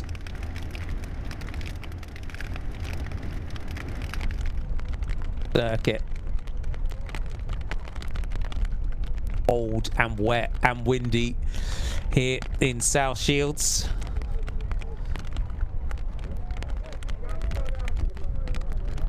Crowd getting behind Peggy Knox. She was just communicating to her pit crew there. I'm not sure. Be interested to know what she was telling them, but it is good to your crew. But I'm not sure. I might see another bike change. I don't know if she's been having problems or anything, but yeah, I could just see her shouting to I'm guessing it was probably her dad there in the pits. In a way on the other side of the circuit, and it is a great use of the park here in terms of the circuit that they've laid out here. It's a really challenging course. Oh yeah, the South Shields team have done a great job this year, and every year which they've done a national trophy here as well. It's they really use that bowl feature, the velodrome, really well, and the off canvas is such a key feature here. And I know they've added in an extra ramp and the steps this year as well. So it's now become a permanent cyclocross course really. So yeah, they're really using the whole park so well, and yeah, I've done a great job. We just saw Megan Cherry taking in that sandy run onto the steps here for Peggy Knox, who's just starting to build that advantage. It's been a really very measured ride here from Peggy Knox in the way she's approached this one, because she hit the gas, kind of went for that shock and awe tactic right at the beginning, just went from the gun just to see who could stay with her. Kind of what you could see almost controlling Freya Mowbray in that second wheel. We did have that little mistake on the exit for the sand from Freya Mowbray, but you see now from Peggy Knox in the way she's tackling these final couple of laps, it's been a really controlled ride from her. Yes, definitely. She definitely started this race with a lot of confidence. We can see that from the start. She wanted to lead from the start, and she has. She's done a great job at it. I'm sure she did her research, and we just see mistake from Peggy Knox. That's the first error that we've seen today. It shows how slick these off cambers are becoming. Yeah, she recovered that really well, straight back on the bike. But yeah, I was looking at that corner earlier, and I was thinking that's going to become pretty slippery as the rain continues throughout the day. But she did handle that very well. Straight back up and back on the bike for Peggy Knox. That's the first error that we've seen from our leader, you would say, today in this one. Has been so measured, so cool, so calm, and just handles that brilliantly, does the vicious fellow rider. And she's going to get the welcome sound of the bell when she comes round to the line this time, and goes through with 1 lap to go for Peggy Knox. So the vicious fellow rider comes through. Final lap here for Peggy Knox. Freya Mowbray, second wheel, really driving on, has really pushed Peggy Knox today on this one. So it's just here for Peggy Knox, just stringing together as perfect a final lap as you can here. Yeah, she just got to stay nice and calm now. And I mean, we were just saying that was the first mistake which we saw of Peggy, and I mean, for the whole race, that's pretty good going, especially with conditions like we have today. So, yeah, she's doing a great ride, and you can just see the wind and the tape and the flags there, and the waves when we see them. It is brutal at that day. So, yeah, but we got a quick glimpse of her when she was doing her course practice, and she was actually quite looking forward to racing in this weather, which says a lot about her, and a lot of riders do like these brutal conditions. Proper hardy rider like that definitely is an advantage. Just not letting the fact that the weather is pretty grim get to your head will do wonders for you on race days. This is proper cyclocross conditions. I mean, you can't get much bigger than a massive wind and the huge North Sea just over the bank. I know, it's great. I really hope that they get some good photos today. The sea looks so angry in the back, and it's a great back shot. If you wonder where we are up here in the northeast of England, the next stop is Denmark.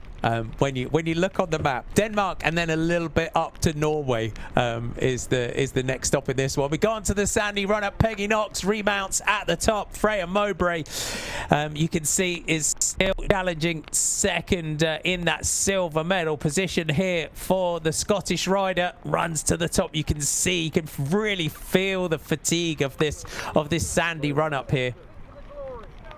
Yeah, that's looking pretty brutal now. See the gap here? I think that little mistake from Peggy did bring that gap down a little bit, but you can see in the shot there, it's a very comfortable gap for her, and now she just needs to try and keep mistakes to the absolute minimum, and hopefully just have a clean rest of the lap, and bring this one home. Peggy Knox here. She's just got to get round this final lap. 13 seconds is the gap that we are being showed, so Freya Mowbray has held this gap nicely for that silver medal position. But Peggy coming in for a final lap bike change here, which is unusual. Yeah, I was wondering if she was going to do a bike change after communicating with her pit crew just then, but she's changed a lot this race, so be interesting. Hopefully we can find out from her at the finish in the interview, see how come she was changing, whether it was just confidence in a clean bike. And I mean, when you do have a big gap like that, sometimes you can afford to, but it's not necessarily needed. It doesn't look like it is obviously slippery and muddy, but doesn't look like it's too clogging at the moment on the bike. And sometimes it's just the amount of time that you'll lose on a final lap, which is why it's rare to see a final lap bike change. Yeah, I think she probably did a big look around to see where Freya was and saw that she did have that opportunity to change and not lose so much time at all. And see her bike changes in the pits is too quick anyway, so she won't lose too much time overall. But yeah, it's an interesting one. Clearly feeling confident in that advantage that she's built up throughout this one. If you are joining us for the first time today through this one, it's Vicious Velo's Peggy Knox that has led from the gun, just threw down a big first lap. Freya Mowbray had to come from quite far back on the grid to chase down for Peggy Knox, but these two in the gold and silver medal positions. Just see Peggy Knox's tyres, they're just going to town on that off camber. Heidi Roscoe wearing number 7, still in 3rd position in that bronze medal position for the Exact Power Versa Energy team. Then we've got Charlotte Lisserman, Iris Gray and Georgia Mahoney up there in our 2nd group. So they've pretty much stayed together throughout this one. You see the way that Peggy Knox here, just on that off camber as we look over, just really working hard to keep that traction. What a race. And hopefully as well, this for the race from Freya Mowbray today, hopefully this puts her up there on the radar of world champs selectors.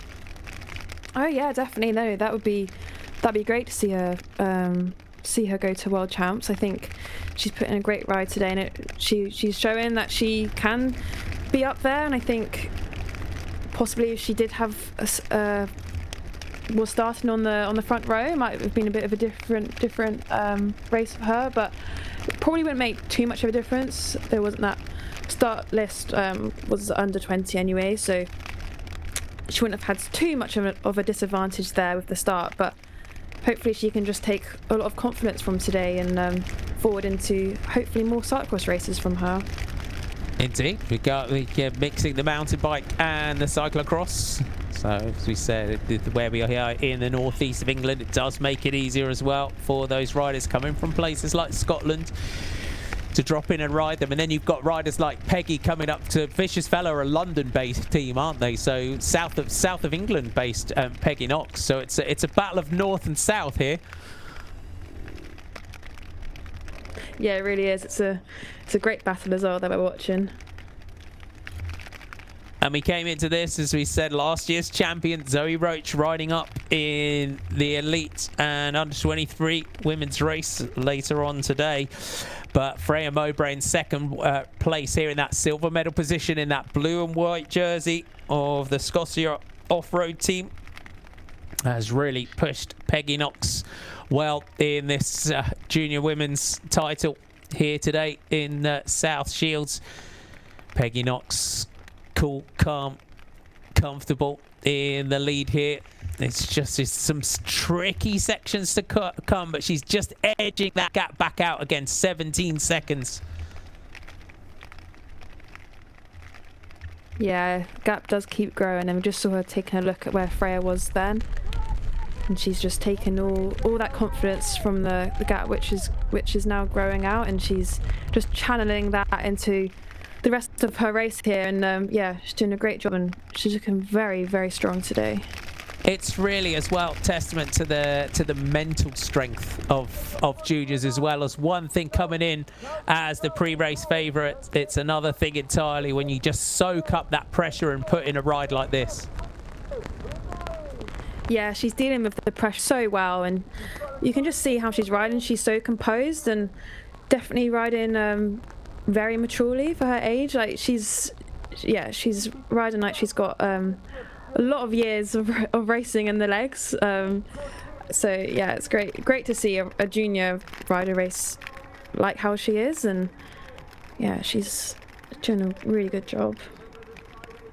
And if you look back through the previous years of this title, as he said, Zoe Roach last year in Gravesend in Falkirk. It was Kat Ferguson, now one of the a real growing, rising star.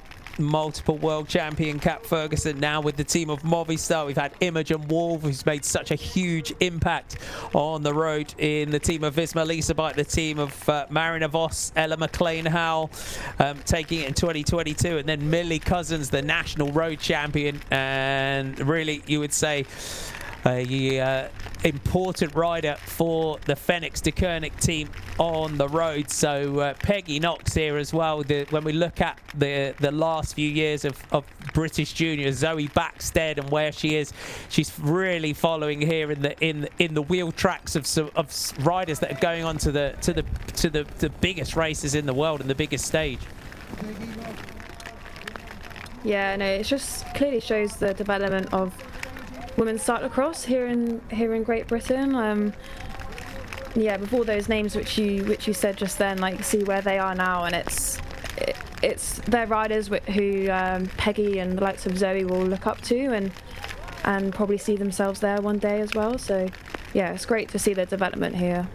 And also we saw there, that was the section of the course that Peggy had a bit of an issue on the last lap, just again taking those mental notes and learning from that line and making sure that she got safely through that section this time.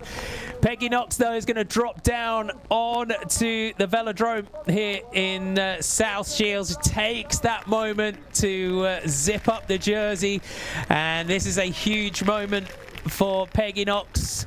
So she steps up from youth champion. It is the 2026 junior female category champion from Vicious Velo, the pre-race favourite. Peggy Knox takes the title, adds those British stripes as a junior to the Palmares. So great ride from Peggy Knox to take the gold medal, and behind her it is a rider that has just put herself onto our radar, Freya Mowbray. What a ride from the Scottish champion. Comes through to take the silver medal here. What a ride from Freya Mowbray, the Scotia off-road race team rider. Gave us the absolute thriller of a race there. But Peggy Knox is our champion. Throughout that one, it was Charlotte Lisserman that was in the bronze medal position, being chased by Heidi Roscoe and Isla Pattinson. And we'll have a look back and see for those bronze medal position. But what a ride. A really controlled ride there, Katie. That was a race of composure from Peggy, and she did a fabulous job. She just looked so calm throughout the whole thing, and I'm not sure if having Freya behind her sort of threw her off a bit. She probably wasn't expecting that too much, but she handled it really well, and yeah, she paced the race really well and recovered well from that one mistake which we saw. And yeah, we only saw one mistake, and I think that was really great, how well she got back on the bike and didn't let that affect her race at all. And yeah, and then we saw her actually go through that bank again, and she just tackled it superbly, and yeah, she had a great day out. And what's interesting sometimes is when you get someone like Freya Mowbray, who, as we said, races a lot in Scotland, Scottish champion, dipped in and out the national trophy season. When you're not racing against someone week in, week out, and you haven't got the measure of them, like if we had a straight battle between Peggy Knox and Zoe Roach, for example, you're sometimes not quite sure of their strengths, of their skill set, and that can sometimes play on your mind as well. Yeah, it can be tricky. Like, you don't know, yeah, like you said, you don't know what their strengths and weaknesses are, and if you're racing someone every other weekend or every weekend, you do kind of learn how they race, and yeah, you get to know your competitors really well. So it's probably quite tricky for Peggy to know like where she could open up gaps, and where she possibly could take advantage over Freya. But we saw Freya had a little mistake in the sandpit, and yeah, Peggy took that and rode off with it basically. Great ride from the Vicious Velo rider. As we said, soaked up the pressure of pre-race favourite. and adds those junior stripes. And again, that for a rider coming up through youth into junior, it's showing again that progression. Yes, it is, and it's great that Peggy can wear these stripes next season as well. As a first year junior, she'll be able to wear that national champ jersey all season next year. So yeah, that'd be great for her. Her confidence going into the races abroad as well, and yeah, it'll be so interesting to see how she moves up to under 23 in the future as well. She's definitely a rider to watch out for.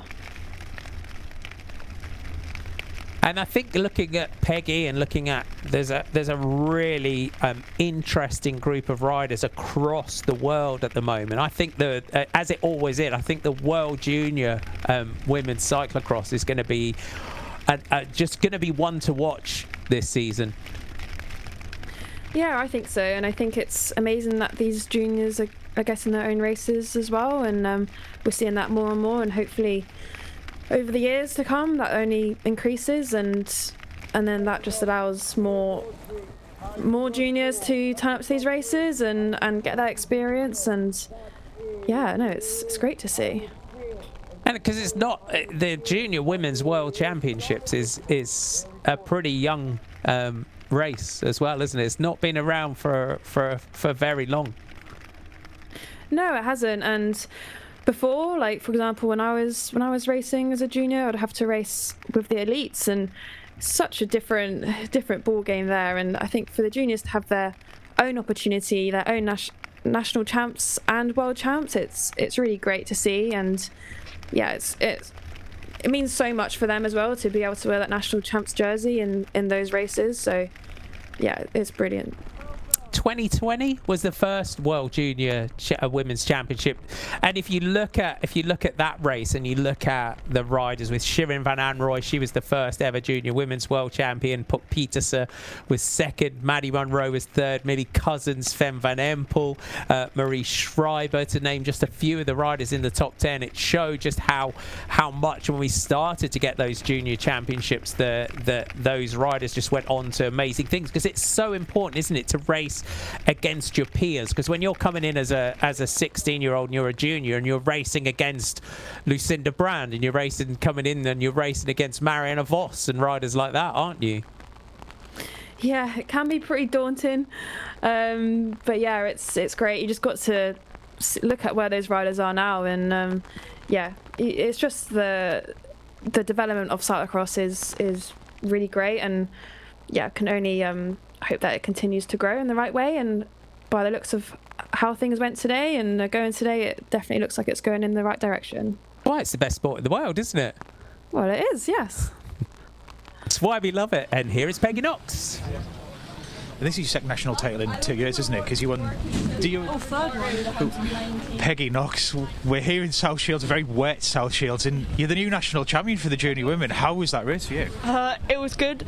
I went like super hard up the first hill because there was a headwind on the start straight, so I just sort of tried not to be first, and then on the hill I went meow, and then I tried to like get a gap, and then I got a bit of a gap, and then it sort of like stayed kind of the same for quite a long time. So I was really just trying to like be smooth and not make mistakes, because if I crashed, but I think if I made too many mistakes, then the gap would have just like gone. Yeah. I was going to say, you were but yeah, it was clear to see you obviously building up that gap really quickly. Was that always the plan from the very start? Was just let's just attack and see what happens? I don't know. I just thought I'd see how it went. I didn't want to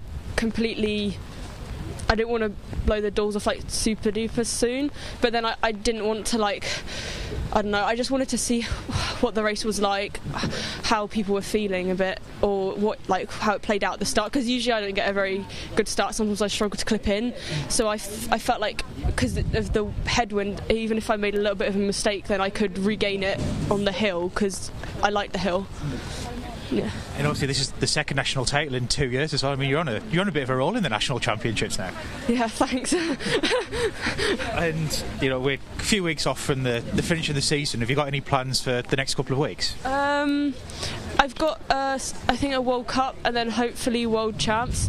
if I get selected for it. And then I've got Middelkerke at the end of the season to finish off, which will be fun. Oh, well, no. Well, congratulations, Peggy, and we'll hopefully see you in the next couple of weeks. Thank you.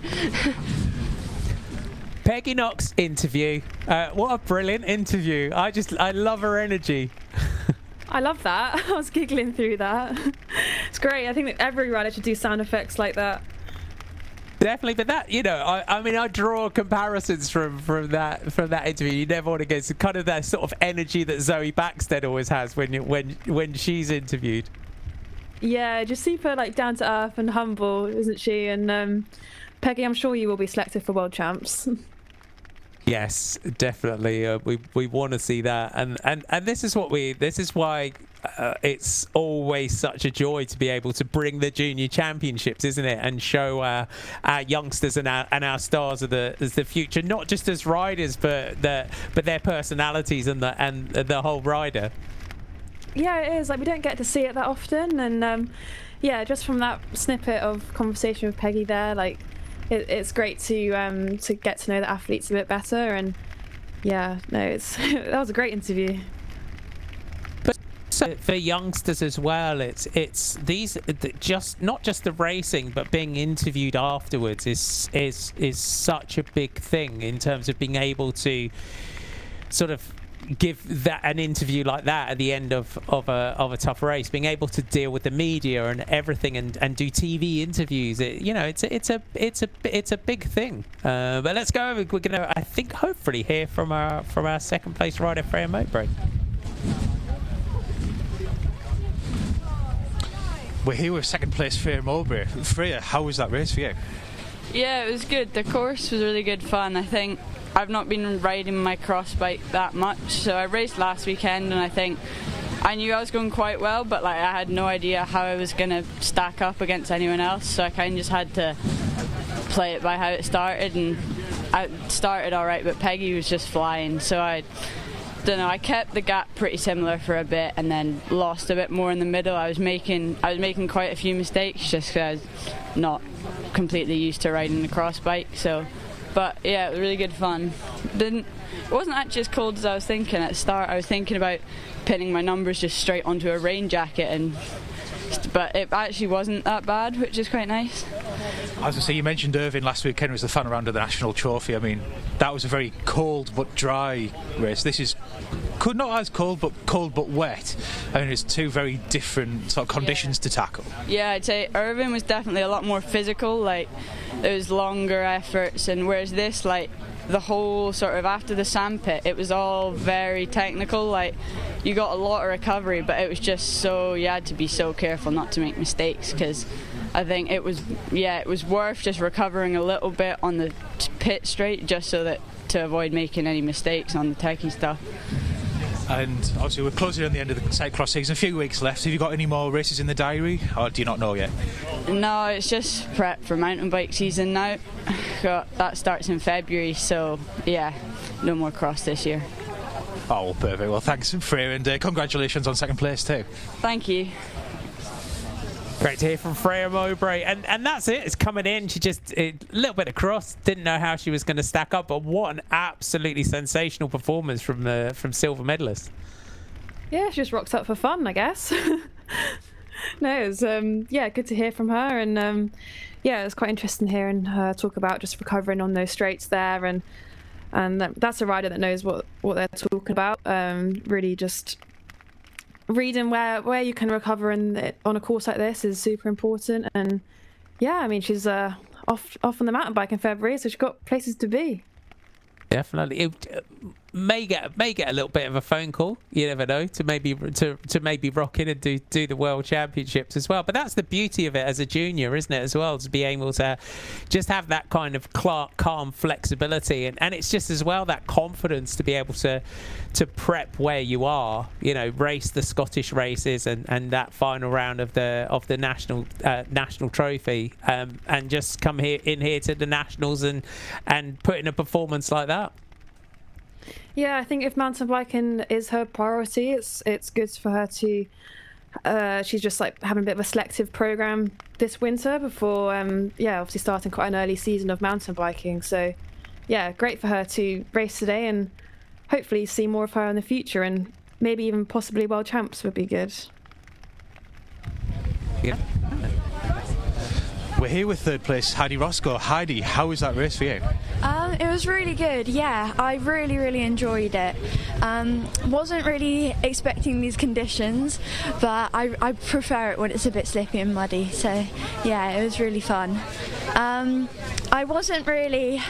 it was quite nice to have a wheel at the start and being able to follow someone, because on this course with the wind, oh my god, it was so hard, especially when you're alone. But yeah, I felt really strong. So I was going to say, it seems to be the first couple of laps you were having a good battle with Charlotte Lisserman, and then you sort of pulled away from her quite a bit. Was that something that you just managed to get the power down, or was it something else? Yeah, I felt really strong, and I suddenly just, like, after I'd warmed up a bit, I really liked this part of the course where it was a bit windy and had lots of corners, and I decided to attack, and I think she might have crashed, but then that just gave me the gap, and I could hold it for the rest of the race, so I was really happy with That's that. it. And just a quick word about the conditions, you mentioned them. I mean, it's wet, it's windy, it's wild. I mean, how was it actually on the bike?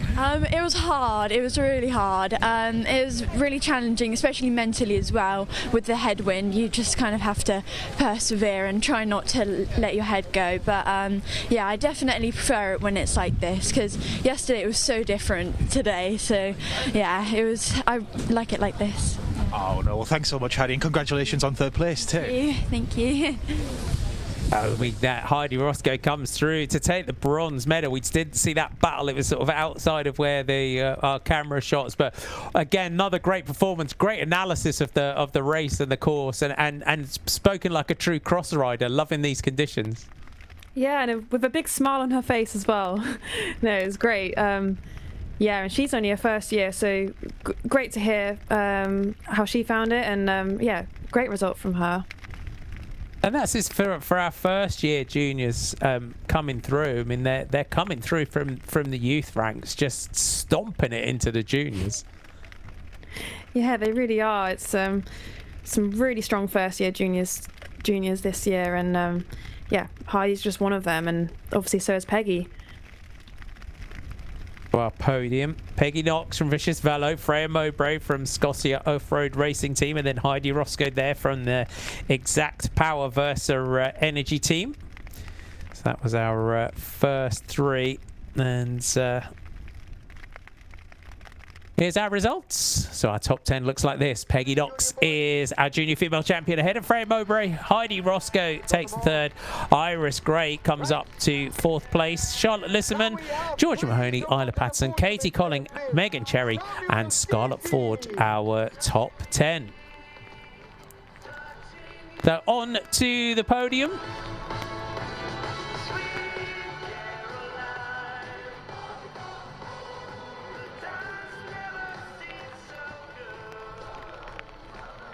Riders getting ready for the podium.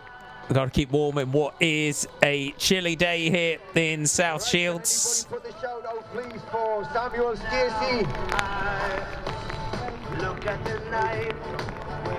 Samuel Stacey, please. Samuel Stacey. Junior Open podium as well. The program for the rest of the day. So our program starts at 1 o'clock. And then we will have the elite and under 23 female race at 1:15, and then at 2:30 we have the elite and under 23 open race.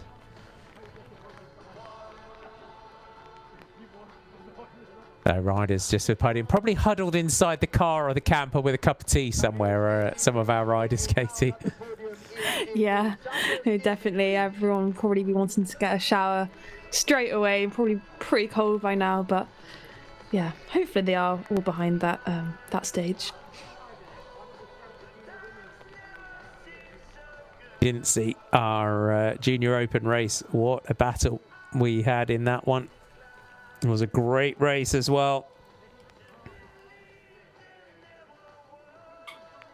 Hopefully Samuel Stacey can make his way to the podium pretty soon.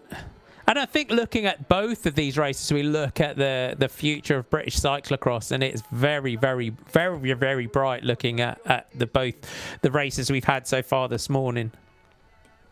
Yeah, it's been really, really great to watch these juniors race this morning. I think just the level is just going up each year, and I think these riders who are able to get out into Europe to race over there, you can really see how it benefits them when they come back and race in the UK, and yeah, it's only bringing their level higher and higher each year. So yeah, great to see.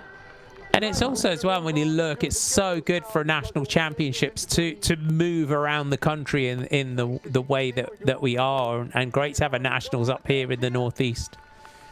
I think we've got all the girls. Have we got all the girls? Yeah, no, it's really great, and it's like we get different riders turn up as well. Like for example, Freya, if it was down in the south somewhere, she might not have raced today. So yeah, it really allows some dark horses to kind of show up and affect the race like that. So yeah, hand it back to you. I think the podium should be starting now. Well done, Heidi. And in third place, there we go. Heidi Roscoe takes the bronze medal. Third position. For second position, please, can we have Freya Mowbray, please? Freya Mowbray takes second position, the silver medal. Watch your steps for you when you come up. They're a little bit slippy now. From Scotland, Freya Mowbray from the Scotia off-road race team gets the silver medal. And takes the silver medal. National Cyclo-Cross champion 2026, Peggy Knox. And our national champion in the junior female race from Vicious Velo, the pre-race favourite Peggy Knox takes the victory. Well done, Peggy. There we and go. that prestigious national champion's jersey. A little bit more warmth in. Try not to get it dirty as well, Peggy, before you go home. And it is such a special moment. And we got the gold medal as well. Once you get that jersey zipped up, get this bottle and building those jerseys through the categories now as well. That's great to see. There we go. The top three, your podium position. In third position, Heidi Roscoe. In second position, Freya Mowbray. And your new national champion, Peggy Knox. And there you have it. There's your podium. Peggy Knox, Freya Mowbray, and Heidi Roscoe. Well done, ladies.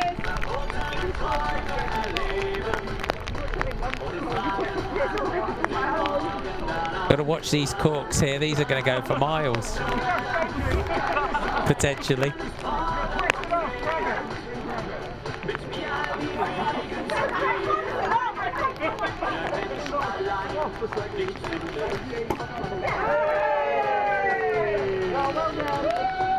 The other skill you need to learn as a rider, isn't it, when you're spraying some fizzy pop at the end? Yeah, Freya won this race today. That's it, Peggy. Keep on going.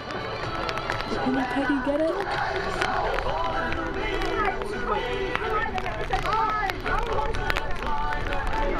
We've had many a podium incident with a cork over the years, haven't we?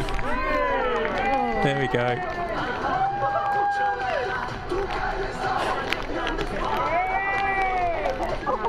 Someone help Heidi, please. Heidi's isn't coming off. Well done, girls. Absolutely fantastic. Right, we need to the podium, please, as fast as possible. Samuel Stacey, please. Samuel Stacey. Our Junior Open podium.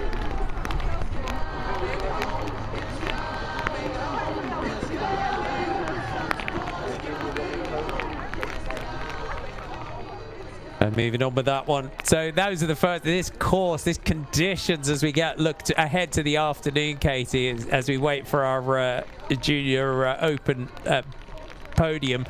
But this is getting tougher and tougher as the day is going on, this course. Yeah, the rain is coming down a bit now, so I think it's it's on and off throughout the day, so it's only going to get more slippery under the bike. And yeah, it's a course which just keeps changing, so yeah, it's going to be some exciting races when the next races, when the women's come to race today.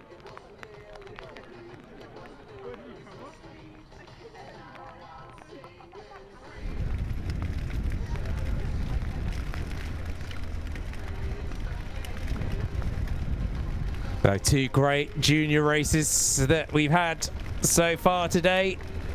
As we said, we've got a busy afternoon of racing as the elites will take to the course. And this maybe as well, the gap here, an opportunity.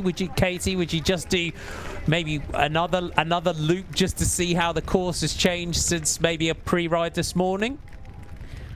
I think so. I think the course practice this morning was pretty early for the women racing next. So I think a quick lap or two probably wouldn't do any harm, especially if you had a couple of spare bikes. So the bike which you're riding, you're not necessarily going to start on that, would be ideal.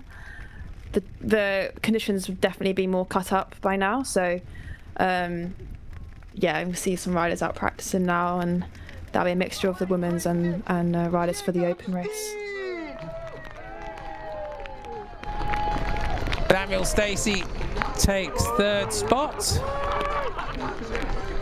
Jacob Steed, Luke Trafford and Jacob Steed on to the podium.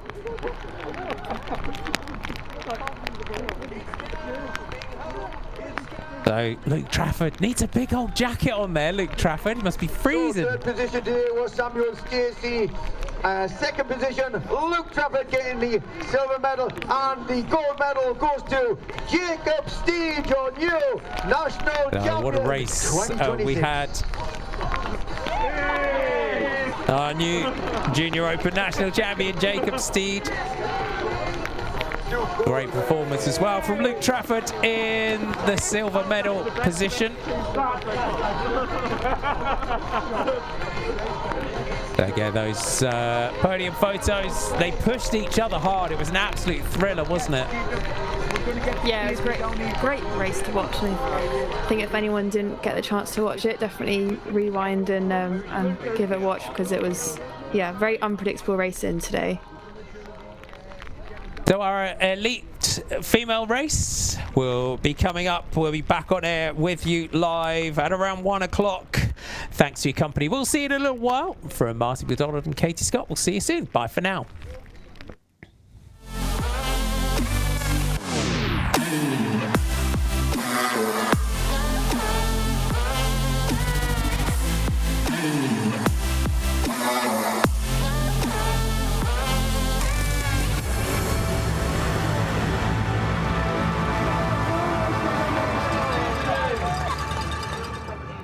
Finish those riders.